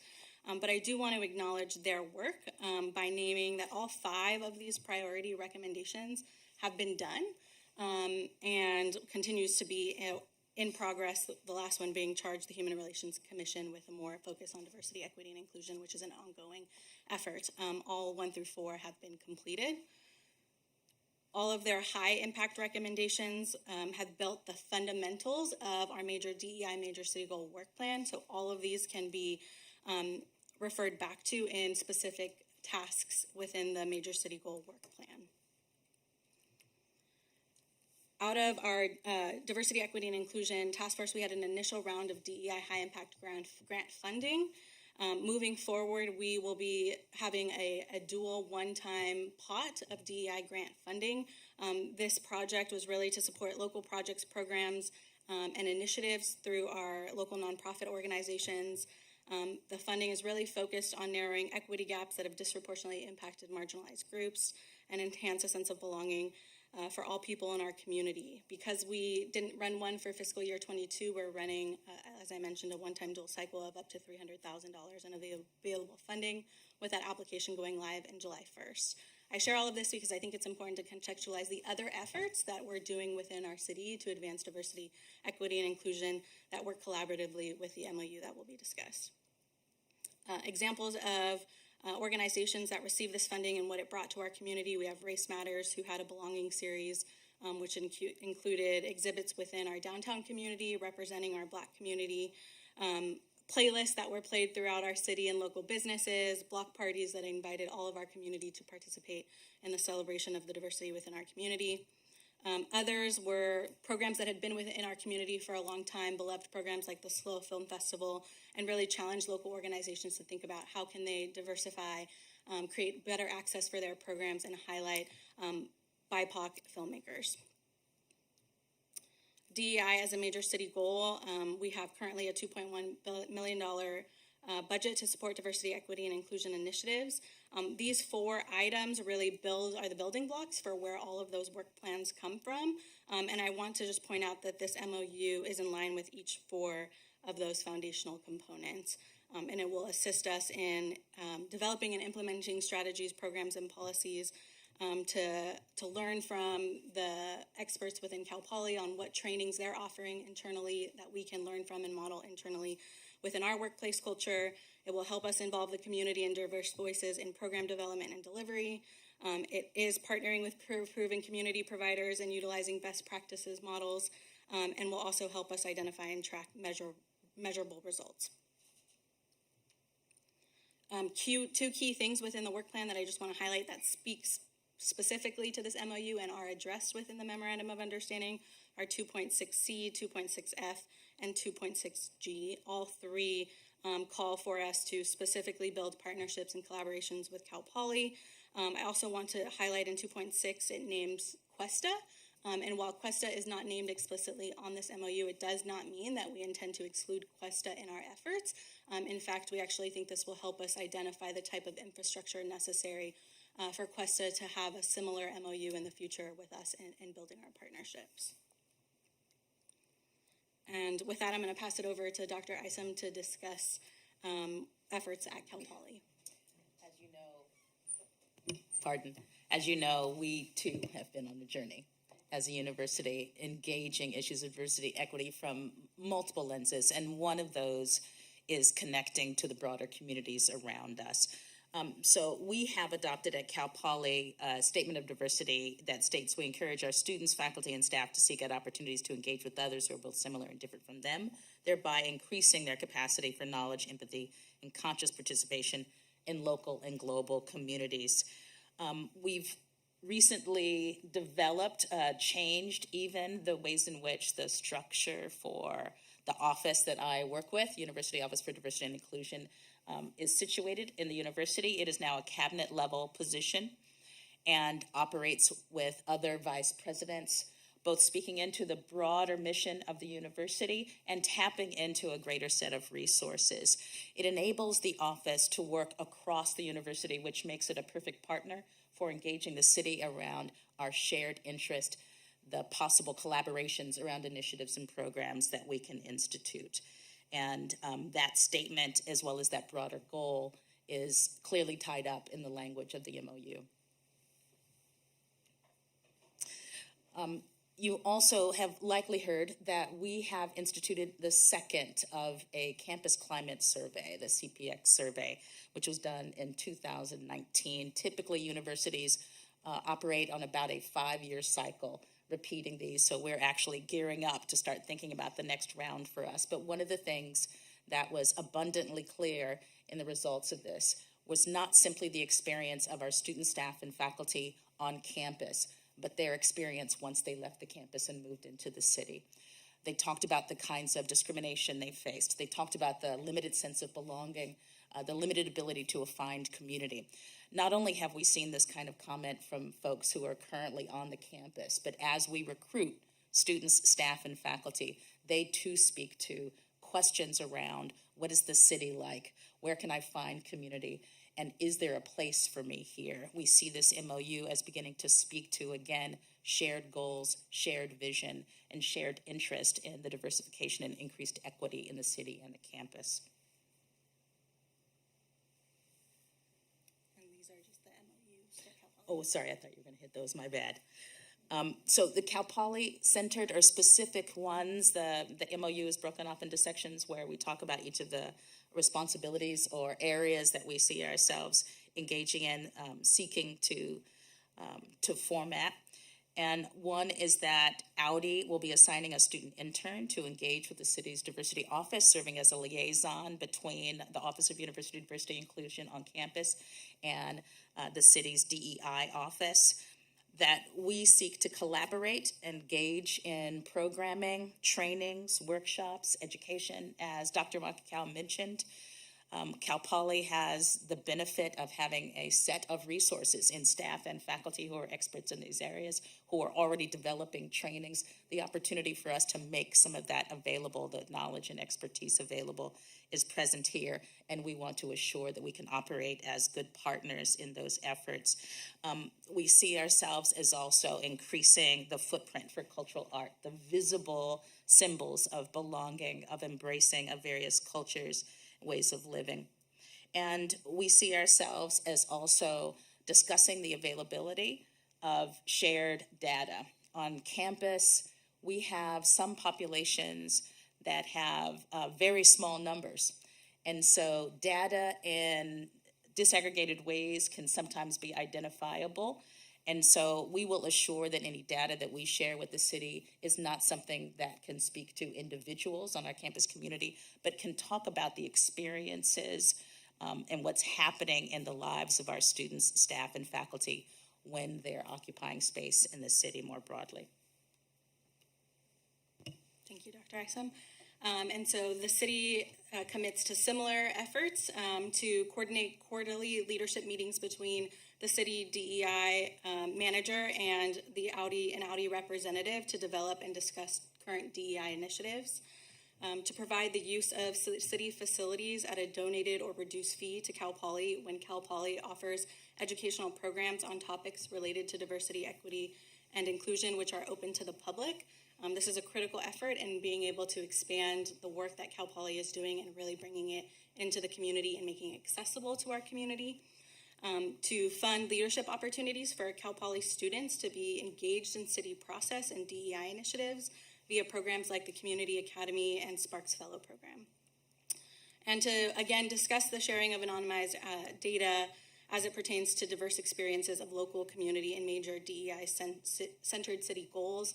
I know that all of our data that we share is public, but I also think that there may be certain surveys or things that we are doing that we might not think are directly aligned with diversity, equity, and inclusion, but in sharing and having these discussions, expanded discussions around data, might provide opportunities for more collaboration or intentional efforts.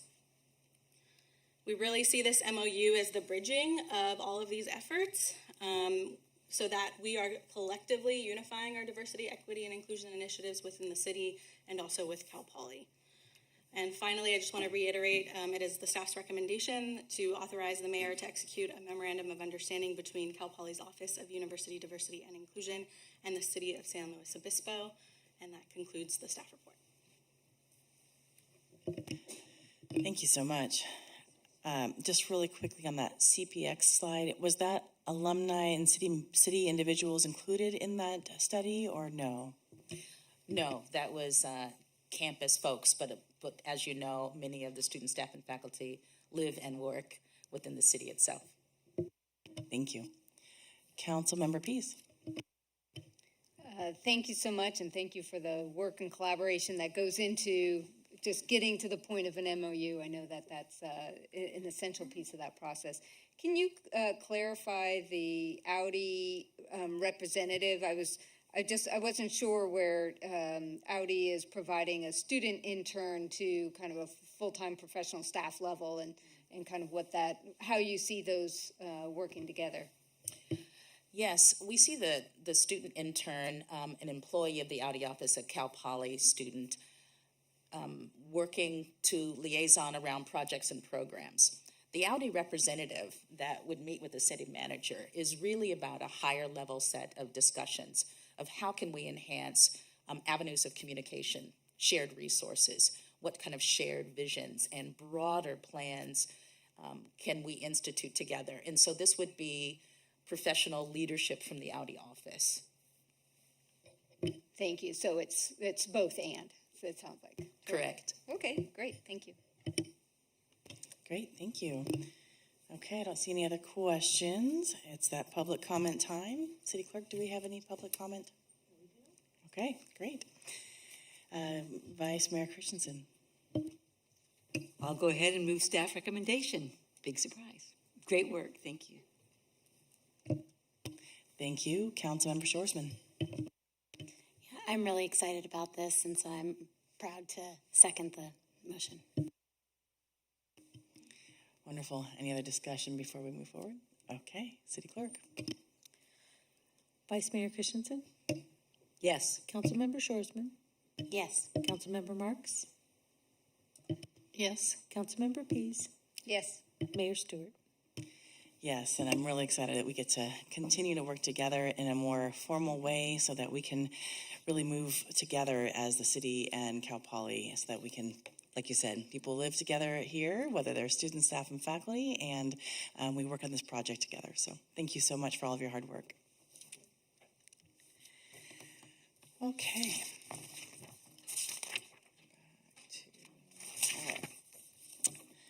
Back to 6A. All right, so we have the third quarter budget review, and that will be Budget Analyst, not Natalie Harnett, sorry. Finance Director Brigitte Elke, would you like to present the report and introduce your guest? Absolutely. Thank you very much. As your city manager has pointed out, your budget analyst is very busy with preparing the budget supplement. So I will provide the third quarter report pertaining to this year's budget to you.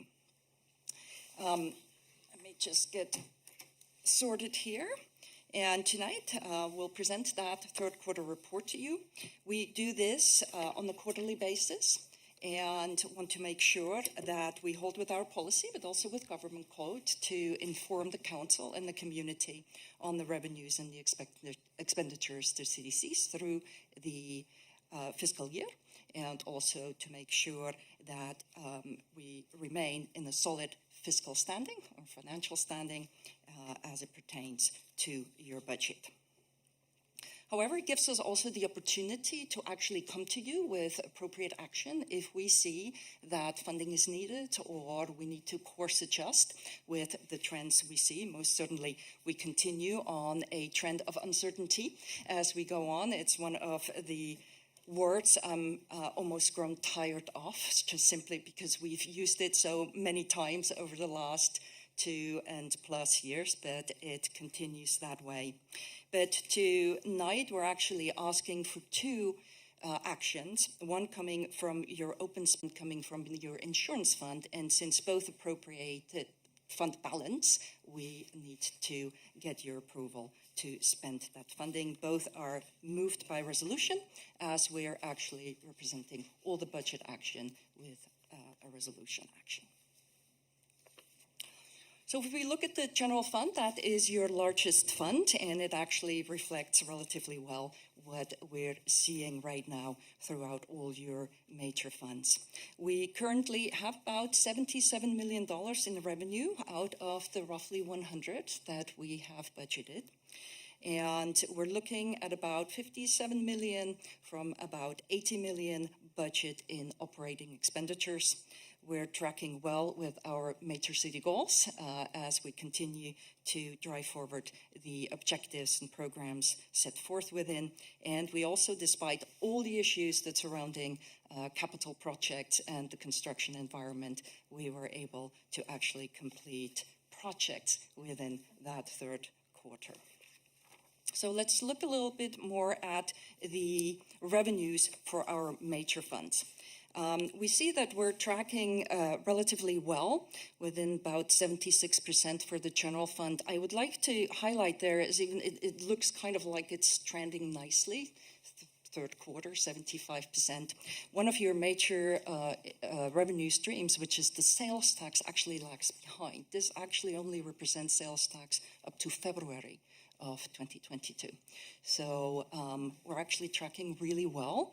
We've seen that the flurry of activity in the economic space continued into the third quarter. Of course, we continue to really closely monitor what's going on as we hear rumblings about maybe a cooling, getting into or towards the end of this calendar year into 2023.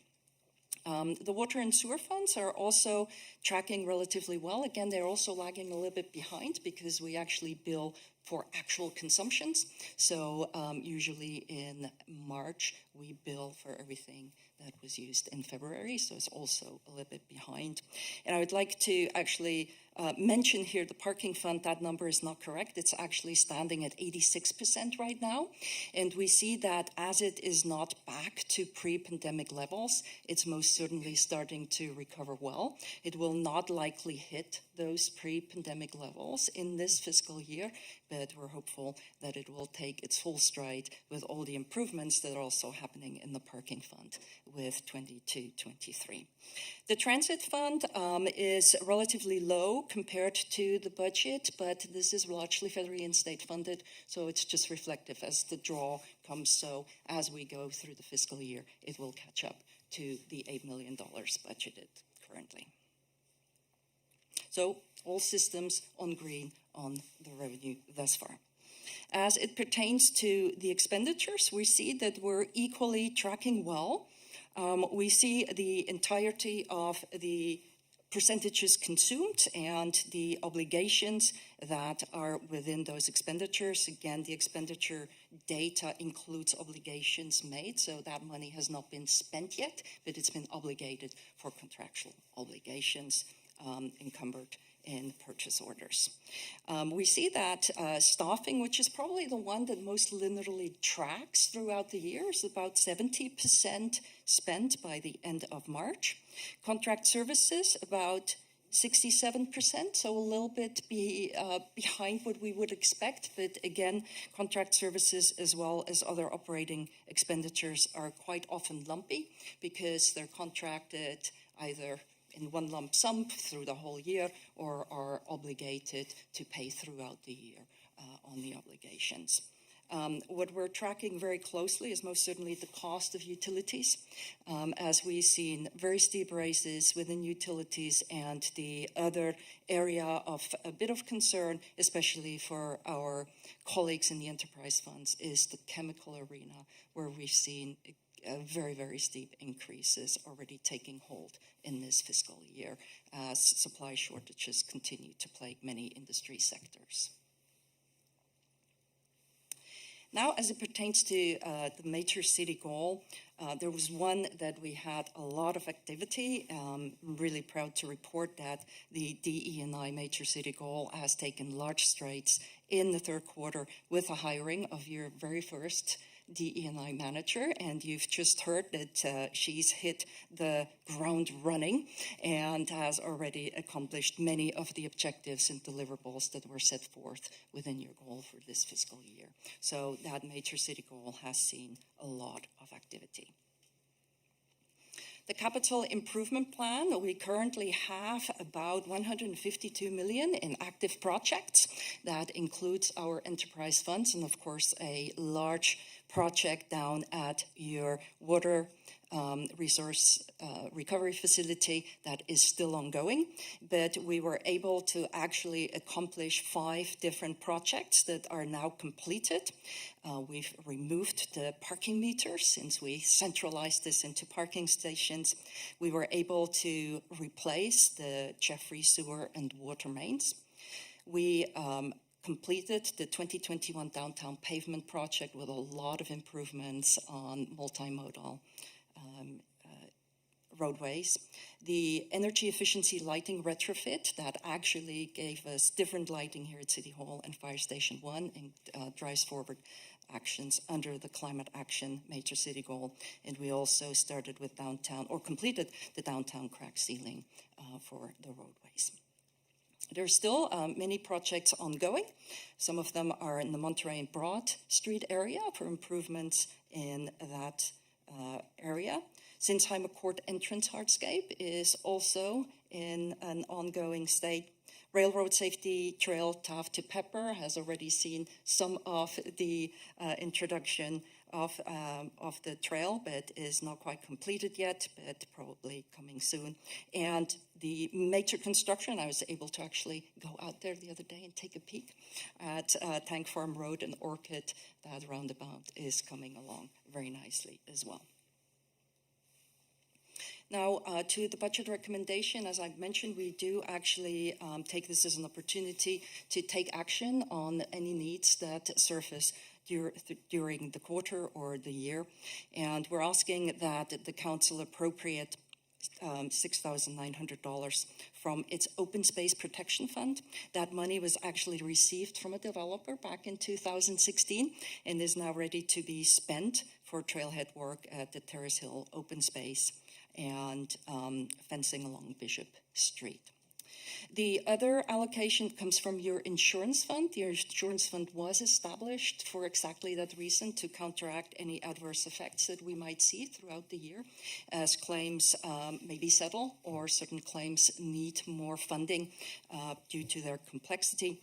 And the insurance claims, unanticipated and high claims environment that we find ourselves in is exceeding the $400,000 that were budgeted. So we're asking to allocate $150,000 from the insurance fund and the undesignated fund balance. It has probably about $400,000 in unassigned fund balance before it reaches its reserve levels at 75% of now I can't think of the term right now. Anyway, confidence level. Thank you so much. Yes, it just went right out the window, which is set about $1.5 million right now. So you're well within that threshold. And with that, I bring it back to the actual recommendation, which is to receive and file the third quarter report and the adoption of those two resolutions pertaining to the fund allocation and the Open Space Protection Fund as well as the Insurance Fund. With that, we turn it back to the council for any questions. Thank you so much, Councilmember Shorsman. Yeah, just one quick question about that 75% confidence level and the $400,000. Are you saying that the $400,000 represents the 75% confidence level, or that we have still some space there before we get to that 75%? Excuse me. You have about $1.9 million in the insurance fund altogether as fund balance. $400,000 is unassigned above that level. So the level is about $1.5 million that we retain as a reserve. And so you have about $400,000 to allocate. Thank you. That clarifies that. Thank you. Any other questions from my council members? Okay. Do we have any public comment? Okay. Thank you. Vice Mayor Christensen. I'm going to go ahead and move staff recommendation and receive and file the report, as well as adopt the two resolutions, including the one that came into us this afternoon about the insurance fund. Thank you. Councilmember Pease. Thank you. I'd be happy to second that, and I just really appreciate that work. As you know, I always go through looking for questions. It's like, no, you keep answering everything. It's just really fabulous. I appreciate it. Thanks. Thank you. Can we have roll call?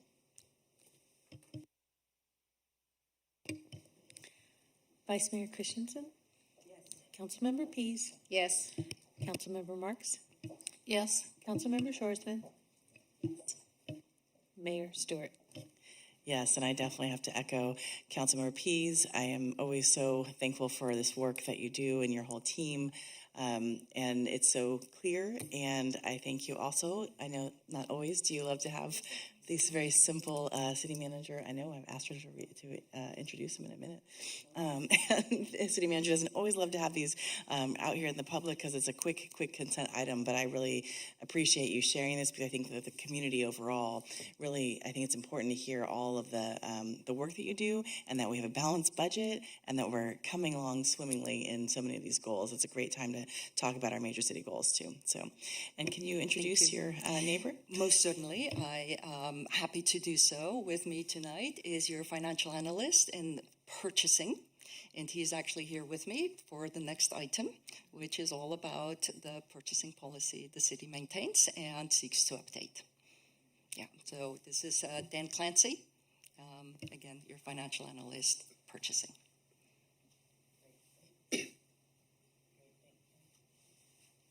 Thank you. I think Brigitte was going to kick it off first with a couple of introductory slides, and then hold on one second. I just wanted to say thank you for being here, and it's okay. No, thank you very much. And I definitely saw your initials in many of the comments as we were reading along in the purchasing policy. So, looking forward to seeing that. We're going to go ahead and take a 5-minute break, though. Sorry to interrupt you there, but 5-minute break, and we'll see you all back at 8:00. I needed a reason to use the gavel, so thank you. I know. Okay, so next up we have the update to the Financial Management Manual, Section 200, Purchasing Policy. Brigitte and Daniel. Yes, thank you very much, Madam Mayor. I'm happy to provide this update to the purchasing policy, and tonight's recommendation before you is to actually adopt the resolution to make the changes to that Financial Management Manual, Section 200, which is really a comprehensive purchasing policy that includes all applicable purchasing competitive bid approval thresholds, which is also really the main bulk of the council action that we're seeking around the update. We're also going to look at the considerations to possible changes to the local preference language for inclusion that was council guidance given back in September of last year for us to, when we actually look at the purchasing policy, to give those consideration. And we will make sure that within the presentation we have a clear recommendation that staff has, but this is really for you to consider whether you want to go with a local preference. Now, we know there was a lot of information that we included in the council agenda report because this was really a 4-year journey. We last adopted the purchasing policy back in May of 2018 when we were about to activate the new ERP system that introduced an actual purchasing module. So a lot of the policy really concentrated on the mechanics of purchasing and the way the process flows through the system and the appropriate approvals we needed to pursue that flow. Now, since then, we've learned a lot. We've changed a lot within the system to make it more efficient and effective, and hence we're here with a comprehensive look at the purchasing policy. So it includes a lot of administrative updates as well. While we were at it, we were just trying to really overhaul it. So it will be good for the foreseeable future. We incorporated a couple of new sections that really are administrative in nature, such as the contractual templates we're utilizing and the risk management, but we felt that we really wanted to not only have the policy but also a comprehensive guide where somebody could actually go in and understand what are all the moving pieces to move from a proposal to an actual contract, and what are all the considerations and the steps along the way that somebody needs to consider. Again, as mentioned, a lot of the changes are really to now address how we utilize Oracle and all the efficiencies that we have implemented based on lessons learned and the adjustments made on the way.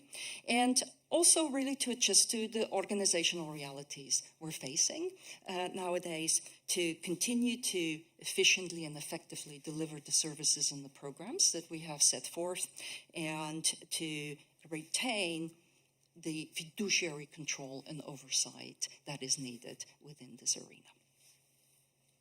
And with that, I'm actually going to hand it over to Dan Clancy, your not budget analyst, but your administrative analyst and financial analyst for purchasing. Thank you, Mary Stewart, council members. As Brigitte just said, one of our mandates in the finance department is to ensure that the policies that we have in place are efficient and effective, and then most importantly, or maybe not most importantly, reduce the administrative review burdens on city staff so that they can effectively perform their jobs and serve the public in an efficient, effective manner. So the city manager had directed us to review the 2018 thresholds that were updated with the ERP system. And some context to this is the policy in 2018 affects how transactions flow in the Oracle ERP system. So if you can't update one without it affecting every division in the city and how we use Oracle. So after Derek had directed us to research these thresholds, we did that first by benchmarking the city against 20 cities across the country, both California cities and national U.S. cities. And the thresholds that we're recommending, there's a commonality to the thresholds that we're recommending. The city of the San Luis Obispo we had too many purchase types, too many tiers, and the commonalities across the 20 cities that we benchmarked against simplifies down, reduces the number of purchase types, and also reduces the amount of administrative review, but at the same time still maintains fiduciary control and allows for fair and open competition. It was a collaborative effort internally. I think from the day that I started at the city a month before the ERP system rolled out. It was, I didn't know how, it was fun. It was a lot of fun. We've learned a lot. A lot of feedback from the staff, from department heads, fiscal officers, analysts. And we also have a tremendous amount of data, so we can internally analyze our operations using the Oracle data. So the recommendations that we're coming forth with today are based on data-driven analytics and feedback and research. Okay. So as you can see on the left-hand side of the screen here, that's the current purchase types in Oracle. There was 5 of them. We are recommending simplifying that and reducing the purchase types down to 3 on the right-hand side. There's a lot of information on this slide. I don't want to go into it too much. The left-hand side was the 2018 purchasing policy thresholds, tier 1 through 5. As you get more expensive, it triggers all different types of administrative reviews internally.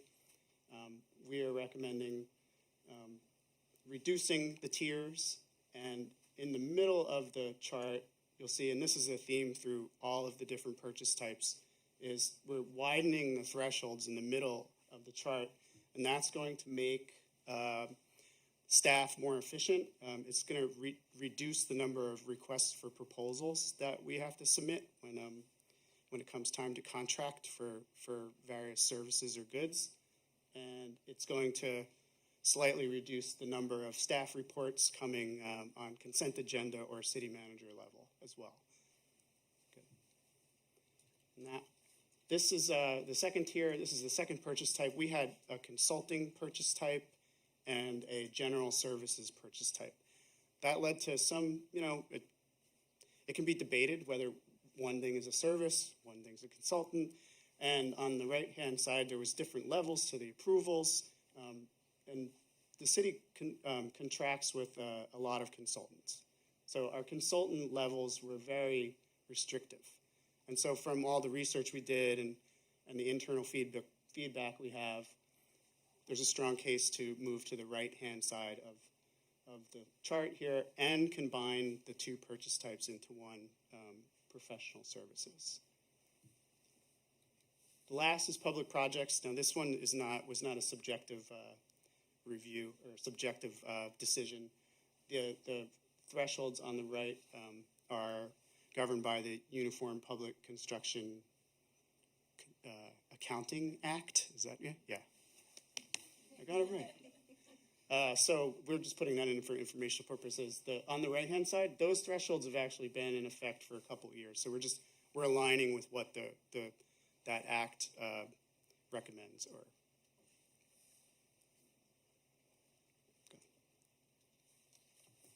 So the second thing in September, as you know, you had a study session for local purchasing, and we went back and looked at the municipal code. So we have in the municipal code language that deals with local dealers, but it's limited to when staff use a cooperative agreement. Now that typically means when another government entity has competitively bid a good or a service, we have the ability to look at that cooperative agreement for pricing, but then at the same time go to one of our local dealers and see if they can match that competitively bid price. And most common, we see that with big items like fleet or tractors or something along those lines. What we don't do is we don't pay an increased percentage for the local good. So the research that we did on the local preference policy is the most common policy that you see across California is some percentage price increase in what the cities would be willing to pay if that good or service was inside of the city's borders.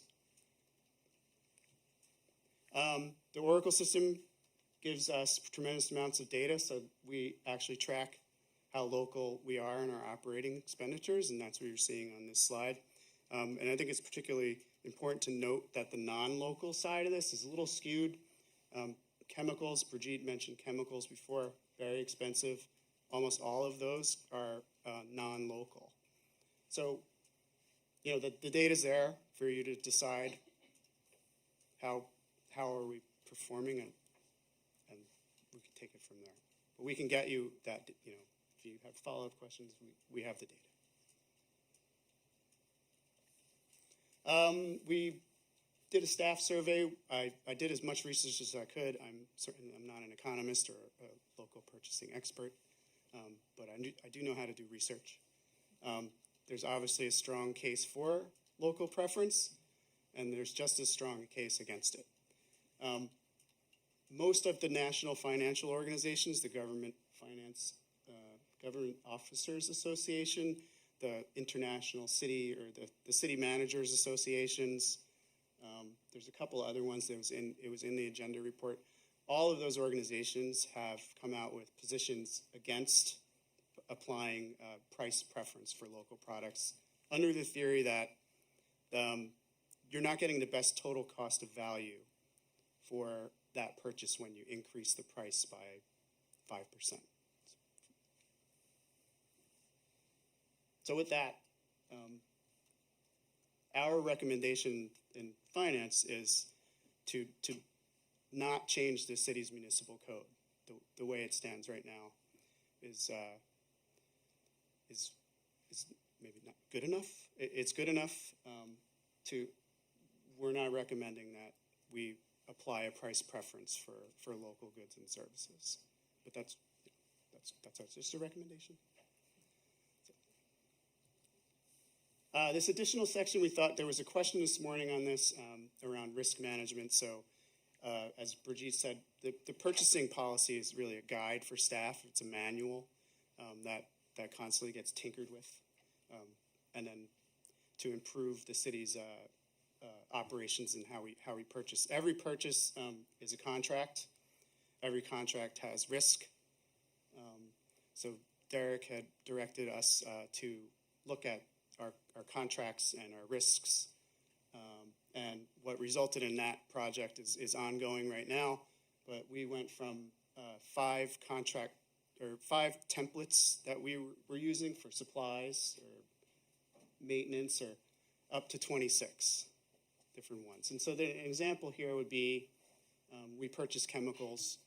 That in the old policy was a supply contract on the left. Now it's its own contract, or its own purchase type on the right, and it has much higher insurance coverage requirements because, God forbid, a chemical truck came into the city. And so we've analyzed our risk, and now it's in the purchasing policy, and we'll be rolling out, training for the staff that do procurement on behalf of their divisions. And then finally, the municipal code that's highlighted in red is we do not have a sustainable purchasing policy in our purchasing policy yet. We have a lot of different municipal codes that deal with sustainability, but the environmentally preferred purchases code, the language that exists right now, is geared pretty much solely to environmental aspects of a purchase. So in the fall, the investment committee passed a resolution for the city's investments to take into account environmental, social, and governance factors into its investments. And so we're working with the Sustainability Office to try and come up with a policy that will take those ESG factors that we expect from the city's investments, but then we expect to purchase taking into account those ESG factors as well. And then that would be a way to address some of the DEI issues around purchasing. I'll leave it at that. It's a way to. It's hard to address the social factors in purchasing without discriminating, but using the ESG criteria is a way to measure ourselves and see where we're at with how we're doing our purchasing. And we're asking to come back to council maybe December or January with an update on how that process is going. So back to the recommendation. We recommend that you update the thresholds in the purchasing policy and consider the changes to the local preference language in the municipal code based on our research and recommendation. Thank you so much. There's a lot in here, and I have lots of questions, but I'll go ahead and let Councilmember Marks first ask. Okay.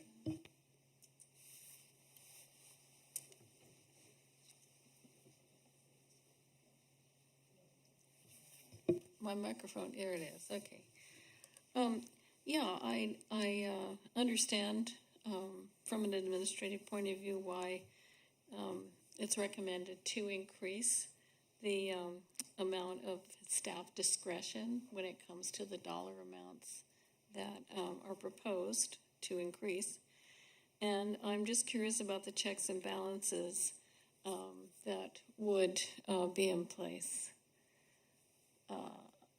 given the increased staff discretion. So you're taking discretion away from council and away from the city manager, and how are you going to make sure that there are the checks and balances that we need to basically kind of monitor the whole process? if we could go back to the slide with the lots of numbers on them. This one's fine. So the text within here is the checks and balances to the price thresholds. If you're looking at the middle column, and a staff member wanted to purchase something at $80,000, we would still require an RFP there for competitive bidding, and the department head and the department's fiscal officer would also have to approve whatever it is that staff member wanted to do. We think that price level is appropriate for the department head to decide as that check and balance. The previous thresholds were a little low based on our benchmark research and a little administratively burdensome for staff to implement what they needed to do. It was also 5 years ago that these thresholds were determined. Things have gotten a little more expensive in the past 5 years, and we're not the benchmark research that we did do. We're kind of in the middle of the road there. We're not the least. We didn't open the spigots. We're also not the most restrictive. I think we struck a balance to ensure those checks. Okay, so inflation is a factor. That's the other. I wondered about that. Yeah. Thank you. I had another question. If I may, real quick, Oh, sure. what I want to also clarify is that all of these decisions are made within appropriated budgets. So this only looks at budget that you have appropriated within your annual budget approval. So it actually looks at how we're spending that approved dollar amount. Let's say you approved within a certain program $100,000 in contract services. It stays within those limits. And that's why the fiscal officers and the department head are more instrumental in approving it. But it makes sure that we address the open competition as well to make sure that everybody has an opportunity to actually partake in the city's business. But again, moves those administrative approvals a little bit up, or the thresholds for those approvals, and the requirements to get to the actual contract facilitates that effort to deliver more effectively and efficiently. But we do believe that within all of that, given that it is appropriated budget, it still retains that control, as well as the open competition aspect as we go into the higher dollar amounts. Most of the city's purchases are really done within tier 1, 2, and 3. Thank you. Actually, you already answered my other question, so thank you very much.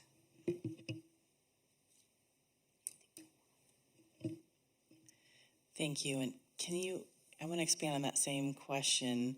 When I look at here on the left, Tier 5 in 2018 included council approval, but now council approval is gone from 2022. So in her question, I think it's one of the things I'm missing. Yeah, so this is only specifically for general goods. So just items the organization needs to do its job and to provide the services and programs. So this only pertains to general goods. If you look at the other thresholds, the other 3 or the other 2, there's actually council approval then as we look at professional services, be that in tree trimming or be that in design services and within the capital arena. So we only removed it from the actual goods threshold that we need just to do our job day in, day out. That makes sense. Thank you. I thought so, and then all of a sudden I looked at this again and went, wait a second. Okay, Council Member Pease. Thank you so much. I just have 2 questions. One is in terms of, we have some specific items that we're updating in terms of the purchasing of the thresholds that we're looking at here, and the local preference, et cetera. But in reviewing the marked up version, there were a gazillion comments. And I'm wondering if, like, I'm looking at the business license and form, tax form requirement, and there's a whole lot of comments during the review, but not particularly, at least from my eyes, a substantive change. And I'm wondering, as you were going through these, are there ones that you hashed out and said, oh, they're pretty close, and now we're just making some administrative, or were there some that's like, ooh, this is going to need some attention, but it's a bigger deal, we should consider it later on? It's still blinking. I'm going to take a first stab at that, and then Dan can most certainly follow up as the expert in this arena.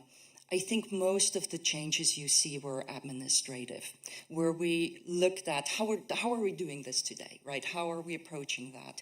And also, how can we make it easier for somebody who needs to follow the policy to know what they actually have to do? What are the considerations? There's, especially in the business license and tax arena, there were a lot of changes in regards of out-of-state, one-time purchases. How do we deal with that? And so we made sure that what we have as applicable processes now, that we implement that. So I would say, by and large, they're administrative in nature to make sure that we're actually reflecting the reality of the Oracle system, the reality of how we're doing business in 2022. And really, the substantive changes were in the thresholds and your consideration of a local preference that you will decide on. And then we wanted to get back on the sustainability, which we will postpone to later, because, again, we felt that just looking at the angle of sustainability is not sufficient, really. And our investment portfolio and the move to ESG really gives us a good path to follow, because all these considerations, if you think if you invest in the company, you look at these considerations, why would you not take that same consideration when you purchase from that company? So I don't know whether Dan has something to add to it.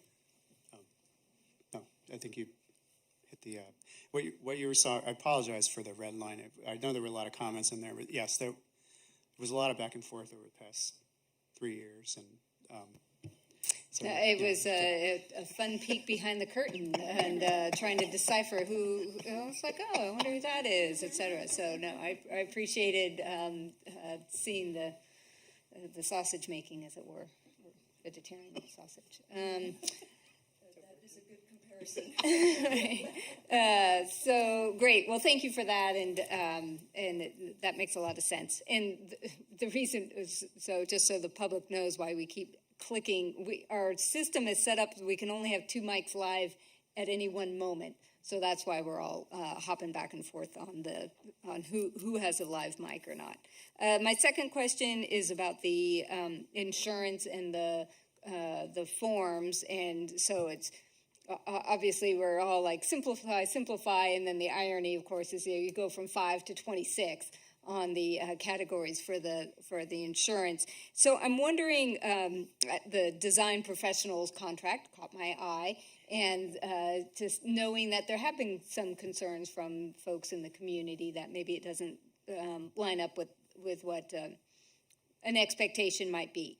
So I guess my question is, what is the process for determining the insurance for each of those categories? Like, do we end up with outside advisors to be able to come up with those? What's our practice for those 26 to update the insurance requirements? We relied heavily on the Cal JPIA. That's our outside insurance consultant. They have a large book, which I could provide for you if you want to read it, that recommends insurance levels for different contract types. And that being said, there is an internal process to determine whether that recommendation is the appropriate insurance level for that particular scenario. So we have a risk manager on staff that when someone wants to enter into a contract or a purchase, part of the process is to look at the recommended insurance first, but then also check with the risk manager and make sure that this design professional is doing work that requires that higher level of insurance, because sometimes that's not the case. So it's kind of an iterative process, but those are the standardized recommendations. That's not always going to be the case for every single contract that we enter into. I'd add that in the course of updating the contract templates, we did a significant best practices review across agencies to make sure that we were calibrated appropriately to other agencies. We did work closely with the Cal JPIA. Markey, our assistant city attorney, did also a great deal of review in that regard.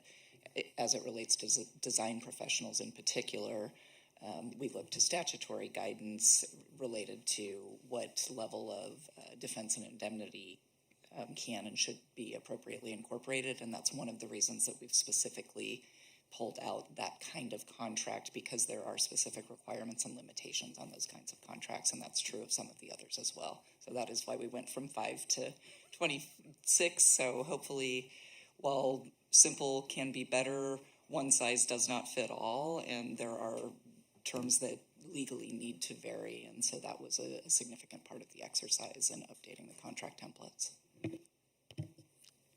A huge task, much appreciated. Thank you.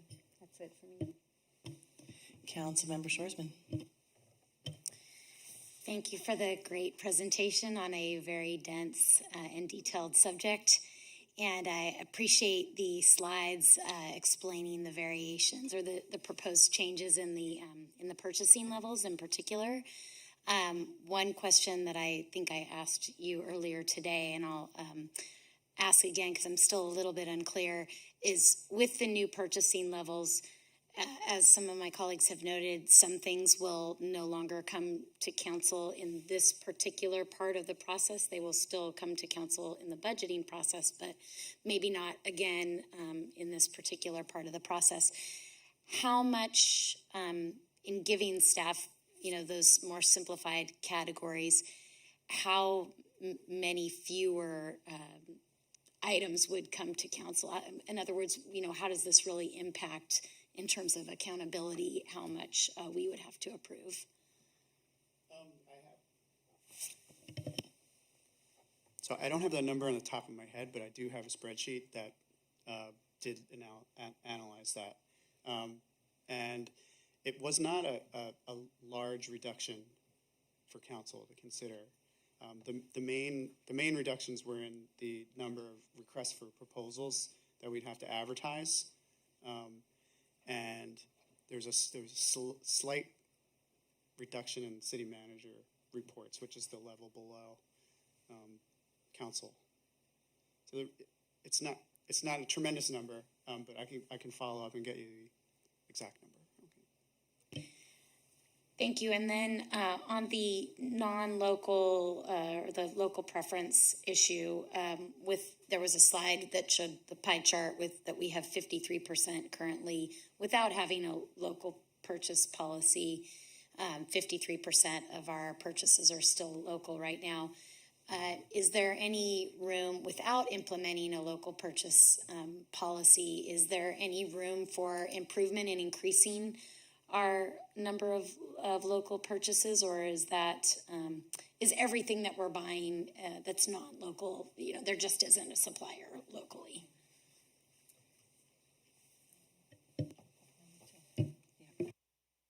Yeah, so what we're trying to do oftentimes is also just making sure we have the appropriate contracts in place with local vendors. So Dan and his team have actually worked very hard to make sure that we have contracts with organizations such as Home Depot or Miners or Tack and Shoes. So we actually facilitate buying from these vendors since we do have a relationship with them.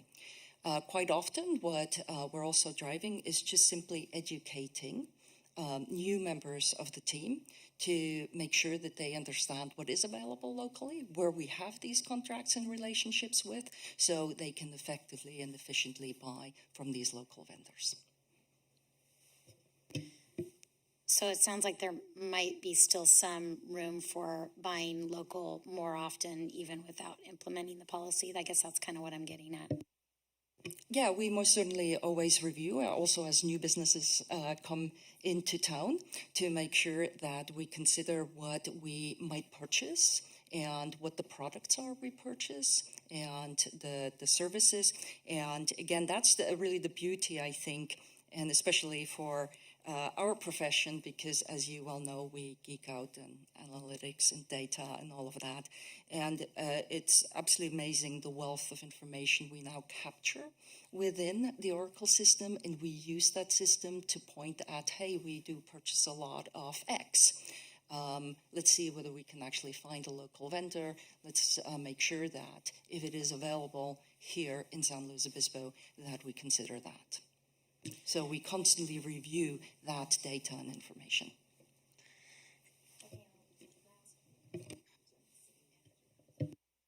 Sorry, I was just going to hop in. Just way back in a time, I mean, a lot of us forgot about before COVID when we launched the ERP system and we added Dan's position and an assistant purchasing position. The idea was for us to go to enter into contracts and try to procure contracts at a competitive level at the local level. So we were trying to get the best price at the local level and then steering our staff in that direction. I would say, as an organization over time, and I think we fell into some habits during COVID because we needed things now for emergency reasons. So now we're trying to snap back to, hey, we need to go back and look at trying to do RFPs and perhaps in some cases piggyback on county RFPs for local goods and services or state RFPs for local goods and services. And so one of the things that Dan does is when he gets a purchase order that comes in, let's say, for example, is a kind of famous example in the organization, and there's some that we found online. We can say, wait a minute, look, we found this purchase here locally. We want to redirect your purchase here. And so that's one of the key functions. So to your question, Councilmember Marks, on those boxes, on those tables, the checks and balances are the same. It's just the thresholds are changing, and you have a lot of people in the queue, from the analyst to the department head and to the purchasing team, finance, and including the budget manager that looks at this all and making sure that we're getting the best value for the organization. Just one more question. In knowing that your intention is to come back to council with a recommendation or policy on ESG, it seems to me that in some ways local preference and ESG kind of overlap with each other. And so I wonder if making a decision about local preference right now might be premature if we're going to look, if it might come up again in a discussion with ESG.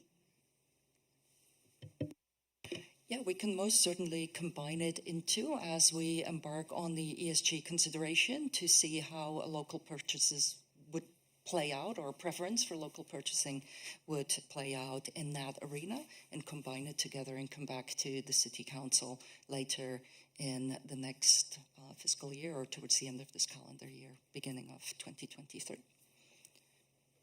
Thanks. Just something for us to consider, I guess. Thank you. Yeah, I was actually going to ask the same thing because I was looking at a couple on page 1042 and 1183.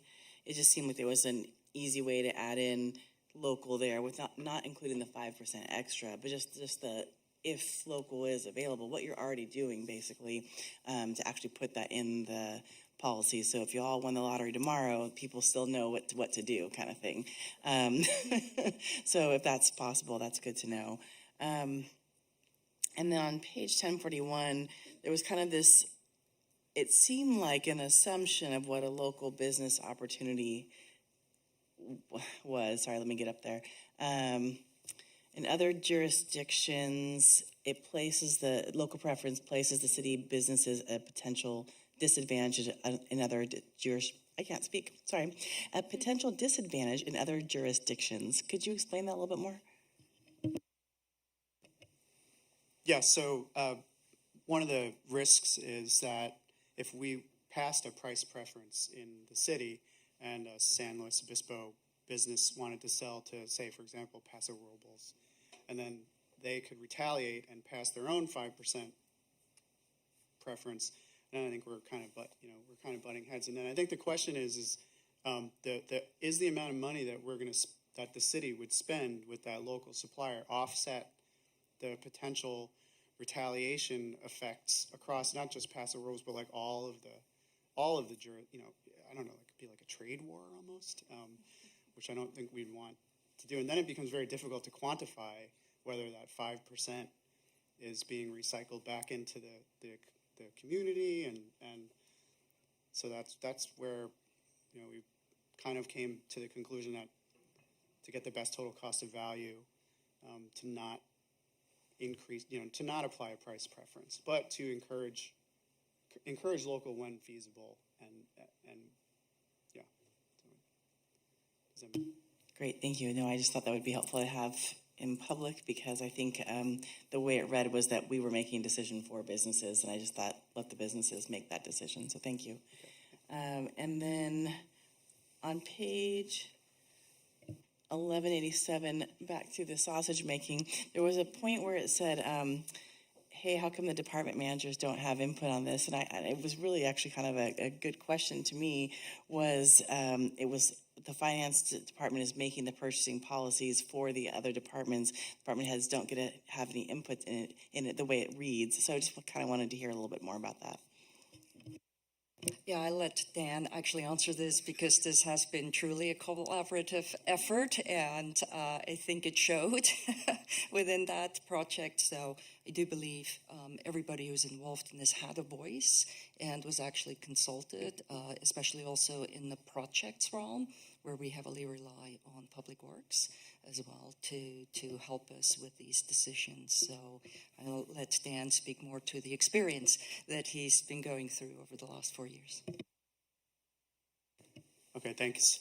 That comment was, I don't remember the date of that comment, but this was a 4-year process. The policy that was passed in 2018, there were significant challenges that came along with the ERP system rollout, and there was some internal opinion across the city that they weren't consulted enough on the passage of the 2018 policy. So some of those comments that you see in there are we did reach out to the department heads and the analysts and the fiscal officers. You may that comment may be, I'm not going to throw the previous policy under the bus, but it was not quite as a collaborative effort as this one is.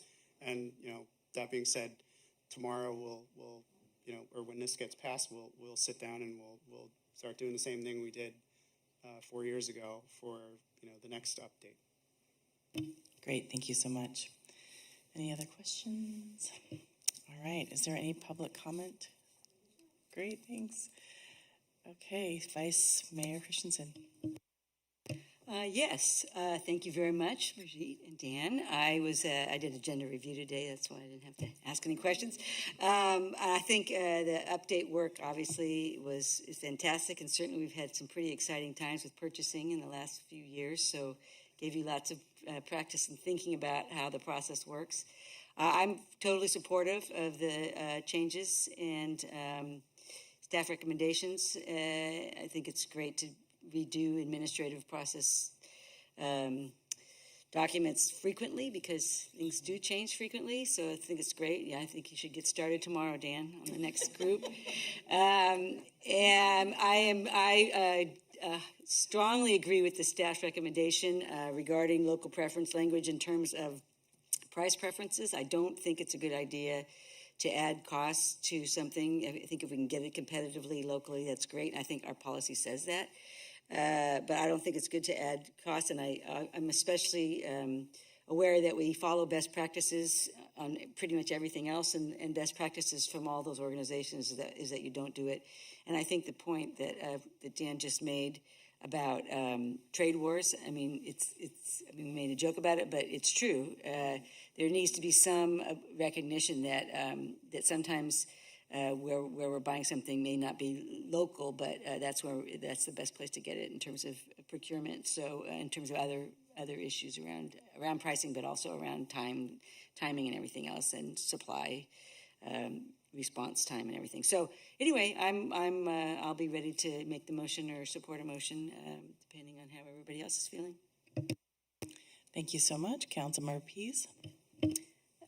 Thank you. I agree with Councilmember Christensen, support all of the recommendations. I agree. I was surprised about the local preference, what came out of that, and it's just a great example of us communicating an intent and a goal, and staff being able to come back and say, you maybe didn't see this ripple effect. So I really appreciate that extra research that went into that. And yeah, so I'll support it as well. Thank you. Councilmember Marks. Thank you. Yeah, I really appreciate this report and the degree of detail, although I must say I did have to read it a couple times, but to make sure I got it all. I am also in support of everything that you're proposing. I do think it makes perfect sense to look at the ESG factors.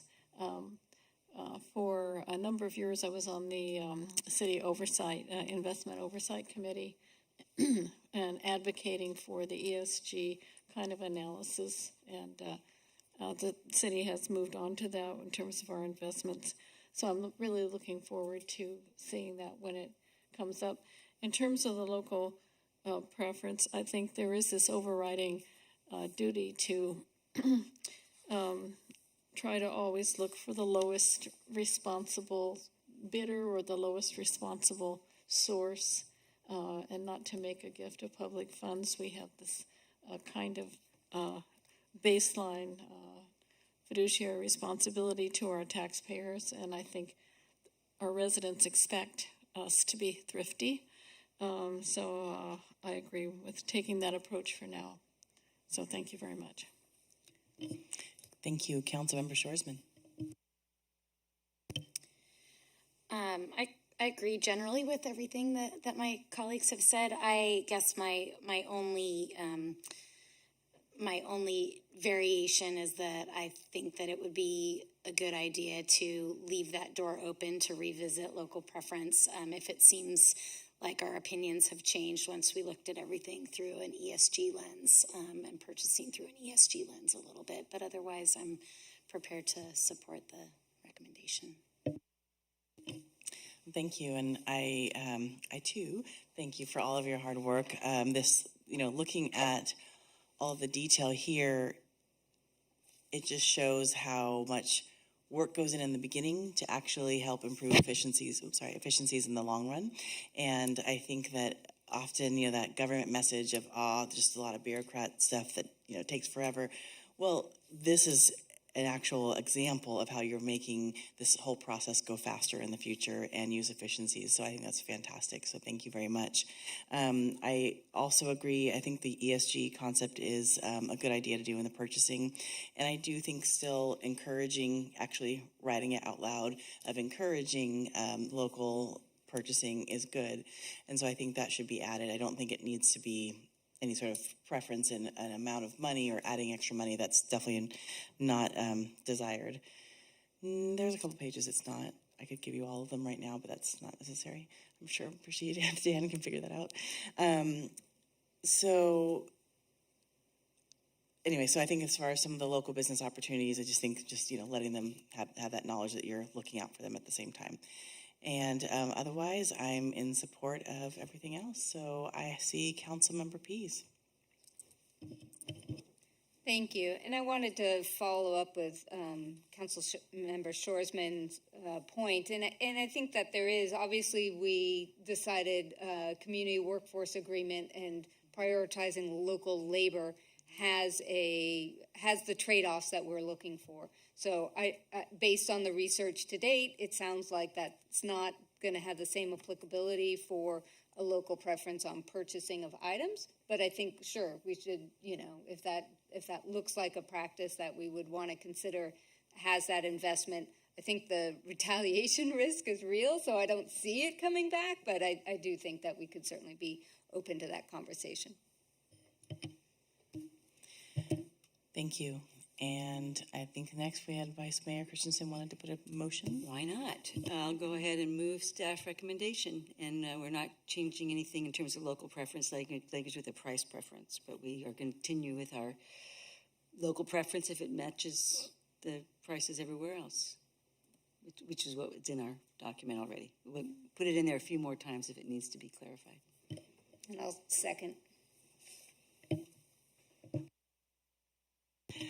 Thank you, Councilmember Pease.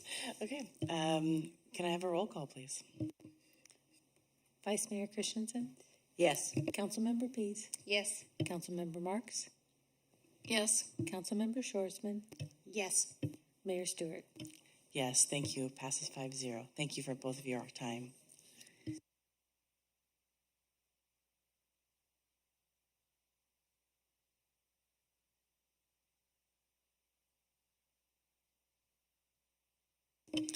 Next, we have the introduction of an ordinance to add Chapter 8.10, shopping carts, requiring the private management of shopping carts and retrieval of carts from public spaces. And just wanted to highlight, I know staff will highlight this as well, but that this is really from a year ago when we were saying we really need the shopping carts and the tents to be taken apart and not looked at the same time as a policy. And so that is why this is coming back at this time. And Rebecca, would you like to introduce your coworker? Good evening, Mayor and members of the City Council. My name is Rebecca Bernstorff, and I'm the Business Services and Administrative Manager for the Community Services Group. The item before you tonight is an introduction of an ordinance amending the municipal code to add Title 8, Chapter 10, solely directed at abandoned shopping carts and incentivizing containment of them on business premises. I would be remiss if I did not mention the rest of the team that was heavily involved in the outreach and research efforts behind this item, including the City Attorney's Office, Public Works Director, and Deputy Director of Maintenance Operations, and Parks and Recreation Analyst Brendan Pringle, who is sitting next to me. The recommendation is to introduce an ordinance entitled An Ordinance of the City Council of the City of San Luis Obispo, amending Title 8, Health and Safety of the Municipal Code to add Chapter 8, Point 10, pertaining to the unauthorized removal of shopping carts from retail establishments and to facilitate retrieval of abandoned shopping carts. On April 13th, 2021, an ordinance was introduced to the City Council related to the unauthorized removal of shopping carts from business premises. The Council discussed the item at length and made modifications to the shopping cart ordinance for a second reading on May 4th. On May 3rd, staff and Council received a letter from the California Rural Legal Assistance Public Interest Law Project, which threatened litigation against the city related to the adoption of the ordinance. In response, on May 4th, prior to the City Council meeting, the City Attorney's Office recommended that the Council continue the final adoption of the ordinance amendment to a date uncertain. Following this action, staff has spent the last year meeting with business owners and recreating the shopping cart ordinance to encourage greater accountability on the part of shopping cart owners and focus the ordinance following review of best practices from other municipalities. Current shopping carts abandoned in the city of San Luis Obispo require the city to act as a cart retrieval service, diverting important resources and city staff to the removal efforts instead of to the city's core programs and services. In an effort to continue upholding the public health, safety, and welfare of the community, businesses, and aesthetic qualities of the city, this ordinance would serve as an important mechanism in assisting in the implementation of penalties and enforcement for non-compliance with state law by businesses. Prompting this ordinance, Chapter 19 of the California Business and Professions Code permits cities to develop an ordinance with regulations to eliminate the accumulation of abandoned shopping carts within city limits.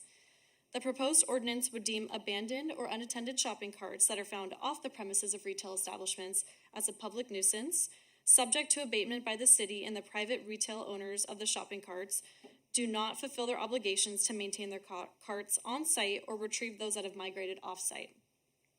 This ordinance would provide a mechanism to place primary responsibility for managing carts with the retailers who provide shopping carts to their customers and to set requirements for the prompt retrieval of carts that have been taken off the business premises. The proposed ordinance does not add any additional penalties against individuals for unlawfully removing a shopping cart. Individuals can already be cited under state law for this violation. The focus of this proposed ordinance is cart recovery and management by shopping cart owners. Staff believes that the implementation of the proposed additional language provides a clear, cost-effective, and responsible approach to address the matter through proper responsible parties. Abandoned or unattended shopping carts off the premises of retail establishments can interfere with pedestrian and vehicle traffic and the use of public streets, sidewalks, public areas, and public rights-of-way for their intended purposes, and can create dangerous conditions for users of those public spaces. They can also constitute a hazard to streams and other natural spaces and contribute substantially to litter, clutter, and visual blight. In some instances, they are returned. In other instances, the owner picks them up, and in most cases, they are delivered to the landfill. In the absence of an ordinance, the city began asking San Luis Garbage in September to aid in the collection of carts as a part of our hauling contract. Similar to the existing bulky item service, to recover costs, it was encouraged that San Luis Garbage would charge the customer for retrieval and disposal. This has also required additional effort from San Luis Garbage and diverted their resources. The intent of the ordinance is to provide for pedestrian and vehicle safety, ensure that the flow of pedestrian or vehicle traffic is not unreasonably interfered with, including ingress into or egress from any residence, place of business, street, sidewalk, public area, public right-of-way, or any legally parked or stopped vehicle. Protect streams and other natural areas, reduce litter, clutter, and visual blight associated with abandoned or unattended shopping carts, divert cart waste from the landfill, and to balance the rights and interests of the owners of the shopping carts with the rights and interests of those who do not own shopping carts but are negatively impacted by shopping carts on private and public property. The ordinance establishes requirements for cart containment and retrieval by cart owners, procedures for impoundment of abandoned carts by the city, and recovery from the cart owner of fines and costs incurred by the city. In order to ensure responsibility of retrieval by the shopping cart owner, the ordinance also requires an abandoned shopping cart prevention and retrieval plan for businesses with 25 carts or more. Elements of this plan include application of signage to each cart identifying the owner with their contact information, placement of signage at parking areas warning that the removal of carts from the premises could result in a fine, a security measure in place to secure carts during off hours and the impoundment of the carts found off premises, employee training program, and a mandatory cart retrieval of abandoned shopping carts by the owner within 3 business days. As outlined in the Business and Professions Code, any owner that fails to retrieve the owner's shopping cart within 3 business days may result in a fine of $50. Additionally, the owner would pay the city's actual costs for retrieving and storing the owner's shopping cart or carts, except when the owner or their authorized agent reclaims their carts within 3 business days from being given notice of the cart's discovery and location or impoundment by the city. The cost to retrieve an impounded cart will be based upon the city's actual cost provided for in the comprehensive fee schedule. If the owner takes action within 3 business days, all fines, costs, and fees would be waived. Again, the purpose of this ordinance is not to penalize business owners, but to encourage them to manage the security of their carts. There are technology-based options in addition to personnel and signage to secure and retain shopping carts. One is for individual carts to have geographic technologies similar to geofencing installed on them to prevent them from being removed from properties and avoid retrieval costs. While such security systems can be costly to implement, some retail establishments have already installed wheel lock devices on their carts. The city has set aside $60,000 in economic development grant funds to be awarded to shopping cart owners toward the installation of disabling devices or other security measures following submittal and approval of their abandoned shopping cart prevention and retrieval plan. The first 12 businesses to submit their plan will receive $5,000 to implement towards their cart security measure system. Owners may choose which method of cart containment will work best for their particular store. The focus of outreach has been to inform, educate, and listen to concerns. The public engagement on the topic of shopping carts has included community outreach to businesses with shopping carts, conversations with the San Luis Obispo Chamber of Commerce and Downtown Slough. Direct engagement with businesses began in the fall of last year with large retailers such as Target, Ralph's, Rite Aid, and Vons, and the initiative was met with support to explore options to manage and retrieve the carts. The store managers expressed a desire to work with the city on a retrieval plan, and the city has since notified shopping cart owners about this new proposed ordinance in March, when follow-up letters were sent to all stores that have 25 or more shopping carts. Numerous municipalities throughout the state have adopted similar ordinances to address this growing health, safety, and environmental issue, including several that we used in our citywide compensation study. To name a few, the City of Ventura, the City of Santa Barbara, the City of Santa Maria, the City of Pleasanton, the City of Salinas, and the City of Santa Paula. Staff conducted a plethora of research and modeled this ordinance after the shopping cart ordinances of other cities, which all had very similar outlines and information. The aim of this ordinance is not to punish, but to partner with businesses, understanding and respecting challenges and constraints, and providing realistic expectations for them. The ordinance was crafted to provide a fair response from businesses and in balance with the urgency of upholding the public health, safety, and welfare of the community and the aesthetic qualities of the city. To conclude, staff recommends to introduce an ordinance amending Title 8, Health and Safety of the Municipal Code, to add Chapter 10 pertaining to the unauthorized removal of shopping carts from retail establishments and to facilitate retrieval of abandoned shopping carts. That concludes my presentation, and myself and staff are available to answer any questions. Thank you so much. That was also incredibly thorough. Appreciate it. Councilmember Pease. Thank you so much. The question that I have, and Leah Brooks had sent in some agenda correspondence, and one of the items she was concerned about is being able to clarify if a cart is abandoned versus unattended, if there's stuff in it. What would be the process for being able to understand if you see a shopping cart and it's got stuff in it and nobody there? What would be the process? Abandoned would be a vacant cart. If it's mangled or dismangled, it would just be kind of a vacant cart that has no personal belongings in it. So if it has stuff in it, is it not part of this program? Let me try and take a whack at it. We do have existing policies and practices with personal belongings, and so we would follow those existing practices. It is, and Greg Cruz's staff does this more than I do today, but it's pretty evident there may be belongings, but they're trash. They're abandoned materials. They're no longer personal belongings. They're qualified as trash. We would never take a cart that someone's pushing down the street. This is not going to enforce against somebody who may not legally be possessing the cart, but we're not going to deal with that. So most frequently there may be some trash in it, materials, and we would follow our existing rules that we have promulgated in a variety of ways through all the departments, and we're all working off of those that Christine has reviewed. Thank you. So if there were a question of, it would be a city staff person that would be making kind of the decision, is this trash, is this not, until it gets to the abandoned status.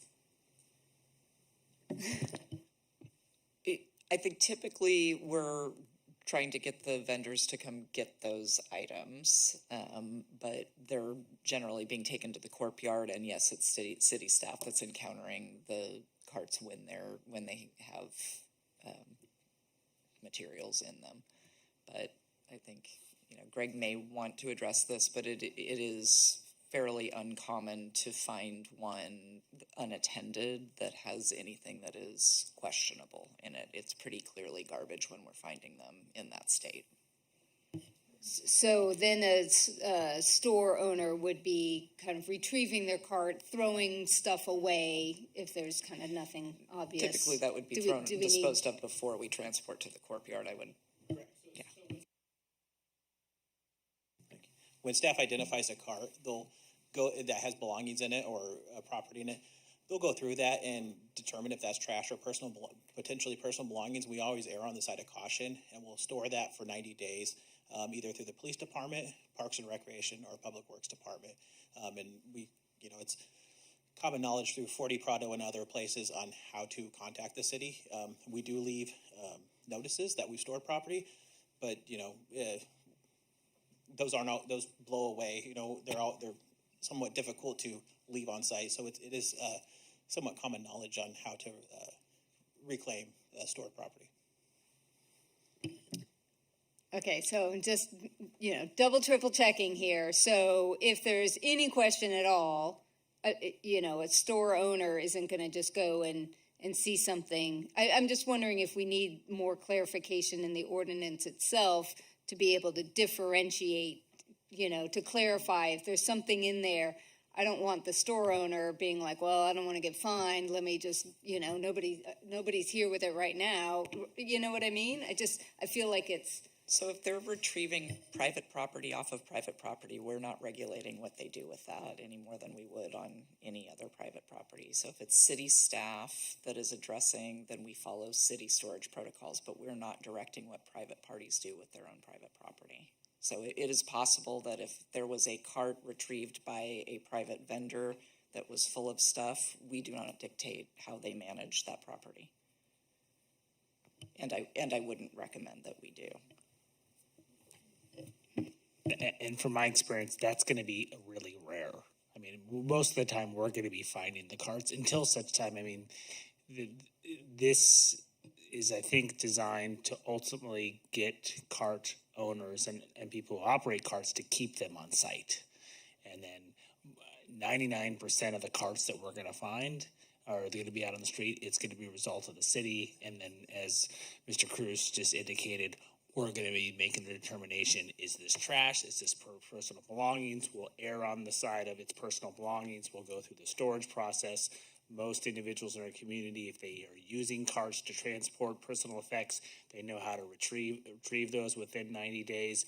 I would say most of that stuff is typically not in carts. If we err on the side retrieved, correct me if I'm wrong, most of it is not claimed, so it is disposed of eventually. So I think we've got it covered for the most part. If we find out at some point that there are instances where owners of carts are going in and throwing away personal effects, and people are confused and saying who did that and why that happened, then we can certainly come back to council and see if there's any sort of corrections that need to be made. Okay, and so maybe the ordinance is covering it, but in the communication and outreach, we can stress like, hey, that's not for you to decide. I mean, you don't feel like you have to. We want to make this a partnership and collaborate with them and give them the best practices. We don't want to put them in the position of now being in a feud with someone over personal effects while retrieving in their carts. They don't want to do that either. Okay, thank you. Thank you, Councilmember Shorsman. Yeah, so following sort of along that public comment that we got, I actually talked to Ms. Brooks this morning at the bike breakfast and got a little bit more clarification about that question, but also, and this isn't really covered in the ordinance, and not to say that it should be, but the question was that we do have some community members, herself included, that do go out occasionally and pick up trash, and they locate these carts places. And so her question was, what should a citizen's process be if they find a cart somewhere that they want to report? Should they contact the owner of the cart, or should they report it to the city somewhere? What should they do to make sure it gets to the right place? With this new ordinance in place, I think the first line of defense would be the business owner, but we can, public can always use the report an issue on our city website, and the city can support getting the cart into the right hands. Thank you for that. And then my other question is just about the size of the business. So this only applies to entities that have 25 carts or more. I don't know if there are any entities that have fewer than 25 carts, but this wouldn't apply to them at all if there was a business that had fewer than 25. Correct. Okay, Councilmember Marks. Thank you. Well, a lot of my questions have already been asked. My question is, let's just say you have a cart that has stuff in it that's on publicly owned land, like it's in our park or Caltrans right away or the lawn at the county government center, something like that. Does the governmental entity then have the duty to catalog and store the items? And does the governmental entity then have to contact the owner of the cart, whether it's Target or whatever? How exactly would that work? With regard to the contents of the cart? And the cart itself. if this ordinance is passed, what would one imagine happening? So again, this ordinance doesn't reflect or embody the city's abandoned property storage protocols. Those are elsewhere. Okay. And well promulgated, trained throughout staff. We have guides about how to approach that property, and I think Greg described to you how that goes, and we do err on the side of caution, and we do store property for up to 90 days. Where we do that at sort of a fixed site, as Greg mentioned, we leave a notice that gives directions as to where and how the property can be recovered. I think they'll try to do that at, a site as possible, but as he said, where it's just an item sitting. So if a cart is abandoned, that will be the approach. Yes, staff would go to the cart, determine whether the contents were subject to our storage policies, which do dictate erring on the side of caution for personal belongings. It does allow for the disposal of soiled, broken parts, disembodied parts of bicycles, that kind of thing, garbage disposal. Yeah.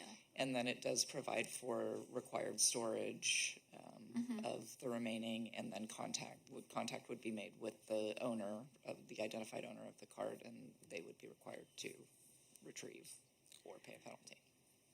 Okay. And just to clarify, let's just say a person is pushing a cart out of a parking lot outside of the premises of the owner's establishment. And that is under state law, as I understand it, misdemeanor. Is that correct? I actually don't know the state law citation. I'd have to defer to one of our police officers. I don't see those very often, and I don't prosecute those. Okay, so I don't know. But would it be up to the store owner to their security guard or the store manager or somebody to say, hey, dude, you can't take our cart off of the premises? Are we imagining that the store owners then would have that duty to control the illegal behavior? We don't anticipate or asking for store owners to intervene and try to wrestle away a cart from someone.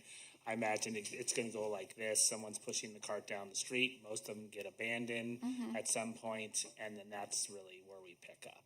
Okay. I mean, there may be those rare circumstances where a store owner says, hey, that's my cart, I want my cart back, and that's their property, so they have a right to get it back. And I could imagine in that extremely rare circumstance that's never happened in the city of San Luis Obispo or anywhere else I've worked, if that were to happen, then they would need to call a police officer and say, hey, I want my property back, and we would defer to our officers to then figure out what is the process under the law. It would be a crime report like any other theft report. Okay, thank you very much.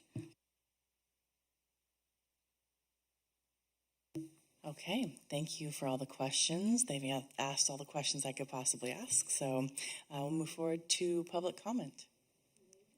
None again. Thank you so much. Vice Mayor Christensen. I did agenda review today, so I guess I'm just leaping forward in all of our items. I've lived in downtown since 2007, so I've been walking by a lot of sidewalks, by a lot of creeks. And when I got elected in 2013, I was joking with staff this morning in agenda review that I only had, besides housing, of course, a few other things. I had only two other things I really wanted to accomplish, and one of them was getting credit cards to be taken in the parking garages and parking meters, because who was using cash? And I mean, even then.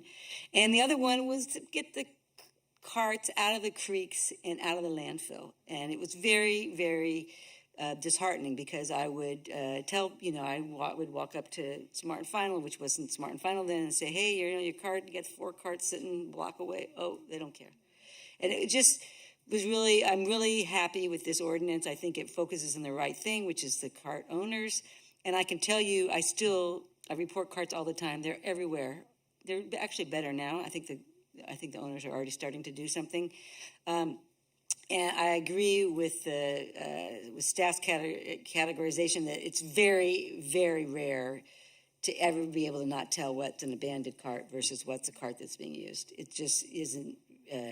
First of all, the carts that are abandoned don't move over days, and I've walked by the same cart for 3 or 4 days, and so I understand the concerns of my council members, but I don't think that that's going to be a problem, and I think that the folks who sometimes borrow carts are certainly well aware of the issues around carts in general. It's their possessions are in there, and they do not want anybody to take them. So they're very, very careful not to leave those things sitting around if they have something that they want to keep in them, because the general public could come and take their things. So that is theoretically a possibility, but I have never seen a cart that I couldn't tell whether it was abandoned or whether it was in use, as it were. So I'm strongly supportive of this ordinance, and I'm really hoping that our cart owners can come up with solutions that are simple to instigate, to implement, and don't involve a lot of or any running after anybody. So I'll be supporting this recommendation and we'll make a motion when ready. Thank you. Councilmember Marks. Yes, I also really strongly support this ordinance. I'm glad to see that we've kind of puzzled it out over time. I appreciate all the communication that's gone on. I was really happy to see that Trader Joe's has instituted this kind of program that prohibits the carts from leaving the parking lot through mechanical means, and Food for Us does too, so that's good. And I'll either move or second the ordinance when the time is right.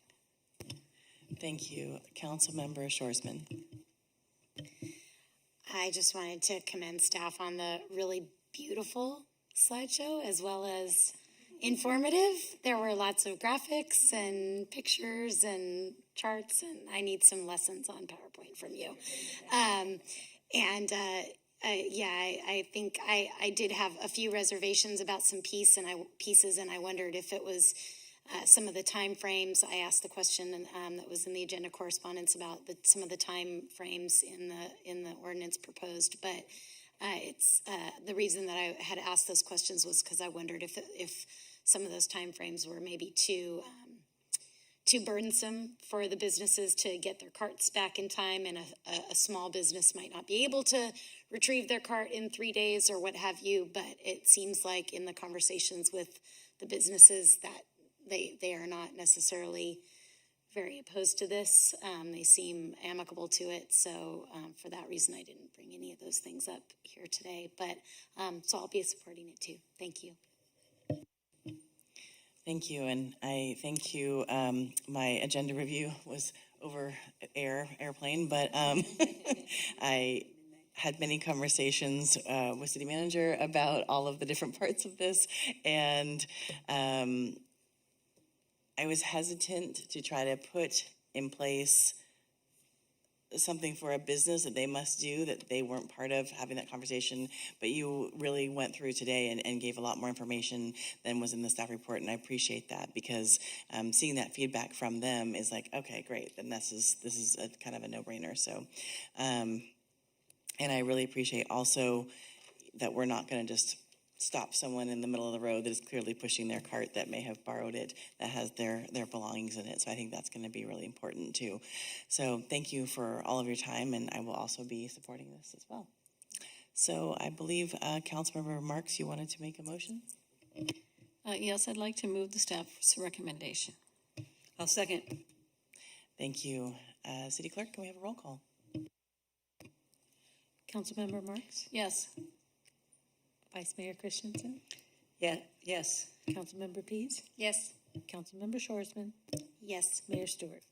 Yes. Motion passes 5-0. Thank you for all of the work, and Thank you as well for the council members for all of your great questions. Okay, now is time for liaison reports and communications. Vice Mayor Christensen. Yes, I usually don't have too much that I want to report, but I did want to mention that I hope I ably covered you while you were out of town. I went to the rededication and read the proclamation of Eto Park, which honored the Eto family and other Japanese American citizens in San Luis Obispo over the past 100 years. It was very well attended and was a really nice event, and the park is beautifully done, really gorgeous. So it was a really nice event. And the other thing I did, I spoke at the Planned Parenthood Roe versus Wade rally at the courthouse steps on Monterey Street on Saturday for a couple of minutes, again, on behalf of the city and the mayor. And it was a pleasure to do that as a former director of Planned Parenthood, especially. I think it's a really important issue around, touches on lots of key things for many of the population. So. Thank you so much. And yes, thank you for taking care of me for some time. It was very nice to be able to get away. And while I'm away, I still cannot stop looking at things for cities. I'm now sending pictures of bus stops and trash cans and compost to City Manager Johnson. Sorry about that, but so I do really thank you. And while I couldn't speak at the reproductive rights rally like I'd wished to, I did get to, on my free time, attend the rally in DC. So that's a bucket list experience for myself. Council Member Pease. Thank you. I have just a couple of updates that are SLOCOG RTA related. One is I just wanted to mention that the governor's budget, and I think it went through, is some additional monies to support transit agencies having free fare for a 3-month period. And I wanted to share, because for us that's a complicated ask. So on the one hand, the money would kind of offset some of that lost revenue. On the other hand, we have concerns that it might not cover it enough. Two, we've already talked about the staffing shortages for drivers, and so if it's wildly successful and we don't have enough buses, or we can't have the shadow buses to kind of follow up if a bus is full. So I just wanted to make sure that folks are aware that we're looking at the bigger picture and the implications on that one. On the hopefully going forward, the renovation or the refurbishment of the train station is still in the works, and that's has switched to, I know, right? So it has switched jurisdictions. There's like 5 or more different parties involved, but currently it's in Amtrak, but we are coordinating with them on that. And then finally, just that the Lausanne, the extra layover facility, which is a really big project, and has an environmental impact report that doesn't necessarily have the teeth that we're interested in. And staff, Michael Codron, sent some correspondence on that, and I just really appreciate the staff's diligence in tracking that one. So sound control in particular is really critical, as we know. That's it. Thank you. Councilmember Shorsman. Yeah, I have a few things. I'm going to try to do a better job of reporting on the things that I've done, but I'll try to be brief as well. Let's see, a couple of weeks ago, I went to a Slow Climate Coalition leadership meeting, and that was those are always educational meetings for me, but it was especially enlightening because they introduced their new executive director. So that's exciting for them to professionalize their organization a little bit by having a part-time executive director. And their upcoming meeting is this Thursday night, and they're still holding those on Zoom for folks that are interested. Also attended, along with many of you, the candlelight vigil for Detective Benedetti and his family last week. Very moving, and just hoping that and all of the other events that you all have attended and the efforts that you've made to recognize his memory are appreciated by the family and help them heal. Also, as was mentioned before, attended the city's Leader Summit and Legislative Days in Sacramento with Mayor Stewart and City Manager Johnson. Super educational, very informative, lots of good networking with other city officials, so I really appreciated getting to know some of my colleagues from other places around the state. And then last but not least, I have attended 2 bike breakfasts. One at the fire station for Bike Month last week and one this morning at City Hall. And there are lots more upcoming, lots of fun to be had and free food, which my teenager appreciates more than anyone else probably. And there is one shameless plug tomorrow for the one at Behavioral Health on South Street tomorrow morning. So that's it for me. Nice, thank you. Councilmember Marks. Thank you. Yes, I wanted to just give you another brief update about the Integrated Waste Management Authority, and it's coming along. The entire board, interviewed 4 very highly qualified candidates and have prioritized the top 2, and we are working with Bill Avery and Associates and expect that sometime in the next couple of weeks we should have chosen the next executive director of the IWMA. So progress, it's happening. Tomorrow morning, I'm attending the Air Pollution Control District meeting, 9 o'clock via Zoom. And the good news there is that they're actually under budget. They're doing really well financially. I don't know exactly what closed session is going to reveal, but once again, they've been sued again by the Friends of Oceano Dudes. So that saga continues. But and then the other thing I just want to mention, as a resident of San Luis Ranch, it has to do with the concert at Laguna Lake. Earlier I had said we needed to update our noise element. Well, now I'm going to reduce my request to my colleagues to say, could we possibly amend the noise element to include some kind of control on the bass as well as the decibel levels? So one of the big reasons that we moved away from Cal Poly is because of these concerts that the students do. They call them house concerts. The bass is a very invasive. Whether or not you can actually hear it, it makes the windows rattle and you can feel it in your chest and like that. So to have something like that in Laguna Lake Park, when we're adding more and more density, more and more people are going to be living around there. I mean, every single day there's a new neighbor in my neighborhood coming in. We really need to have some measure of control over the bass aspect of the noise element. And the other thing I think we need to really look at is, do we want to have really noisy, high energy type events in Laguna Lake Park? Because it's not just a park, it's also natural preserve. There's more than half of the territory is a natural preserve. And the birds are not able to come to City Hall and tell us they don't like it. But, you know, I think it's a big problem if we continue to not in some way look at the quality of life for people who live around there, and not just the residents on Ocean Air or across the lake, but also the new residents that we're going to be adding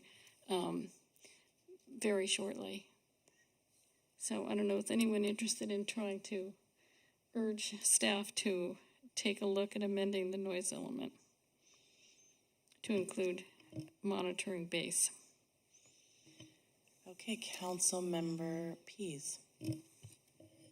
Thank you. I am also concerned about levels of bass. I don't think it's probably not the noise element. It could be the noise ordinance. I would support perhaps a memo to start. I know that staff is aware of the issue, and that my theory is that I'm just getting old and more sensitive to it.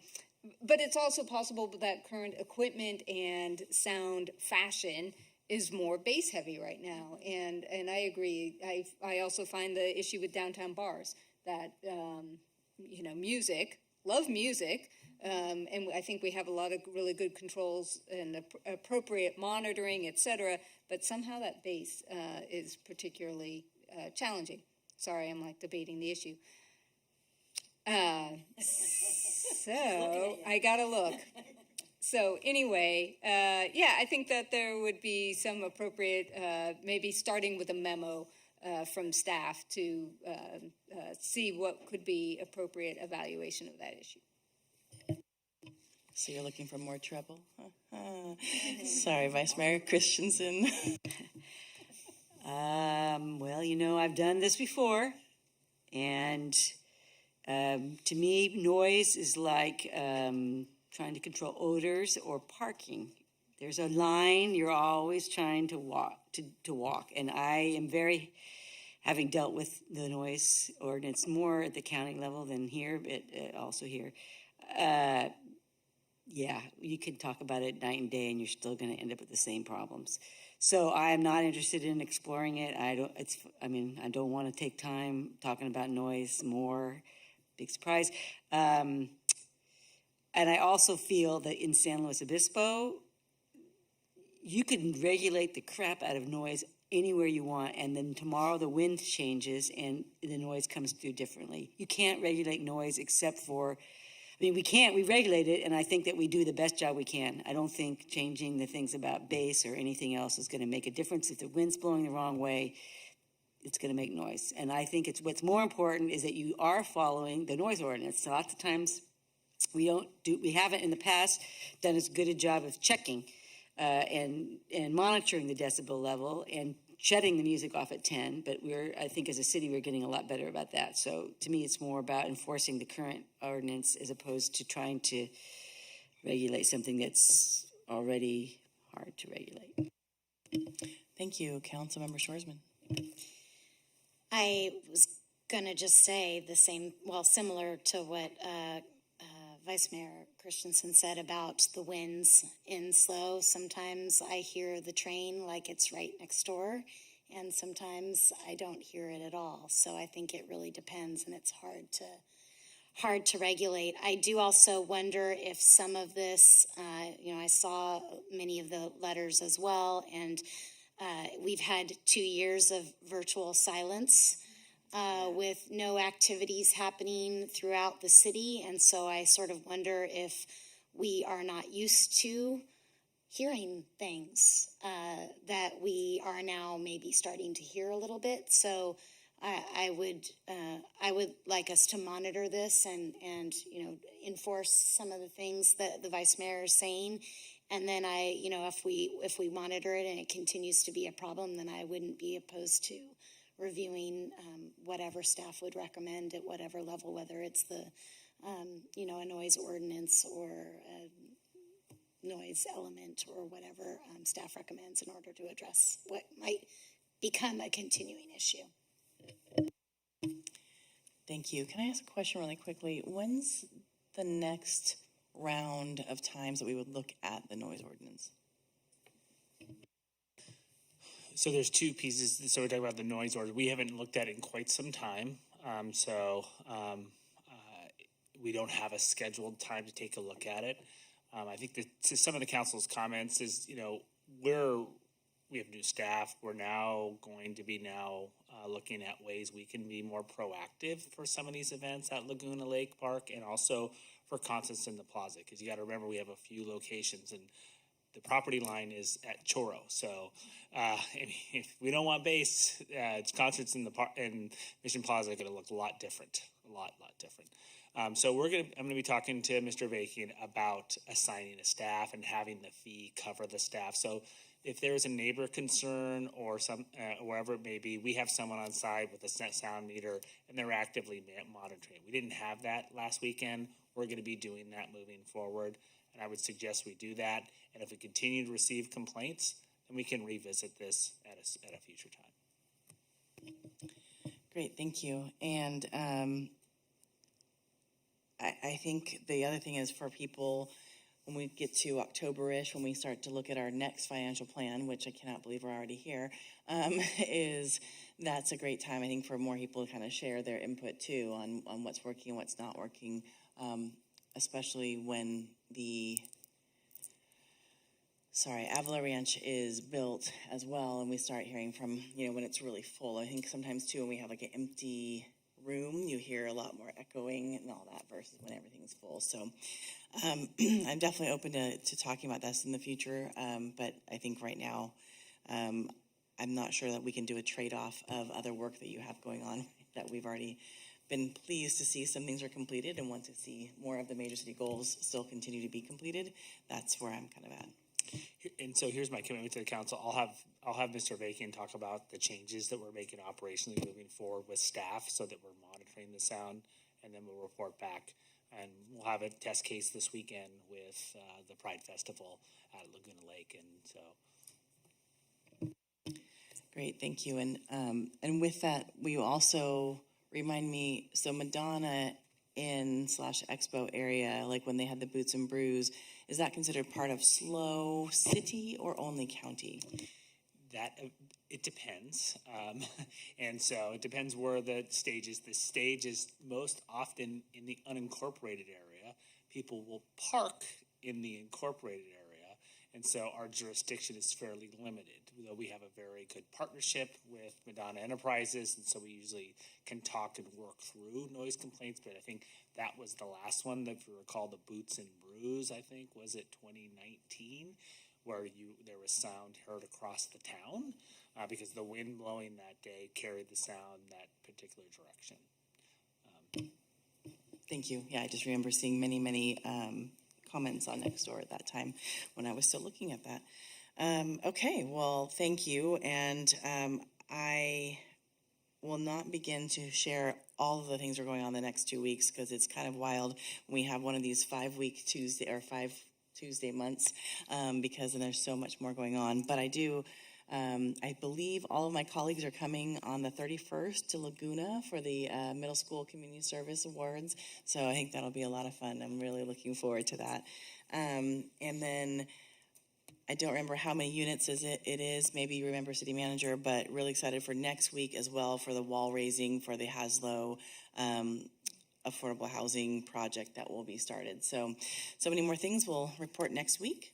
And normally we would be going to our regular city council meeting on June 7th here at 6 p.m. But we will actually be all seeing each other again on May 24th from 1 to 5 at the SLO Business Center for our annual retreat. So we'll see you there. All right, well, thank you and good night.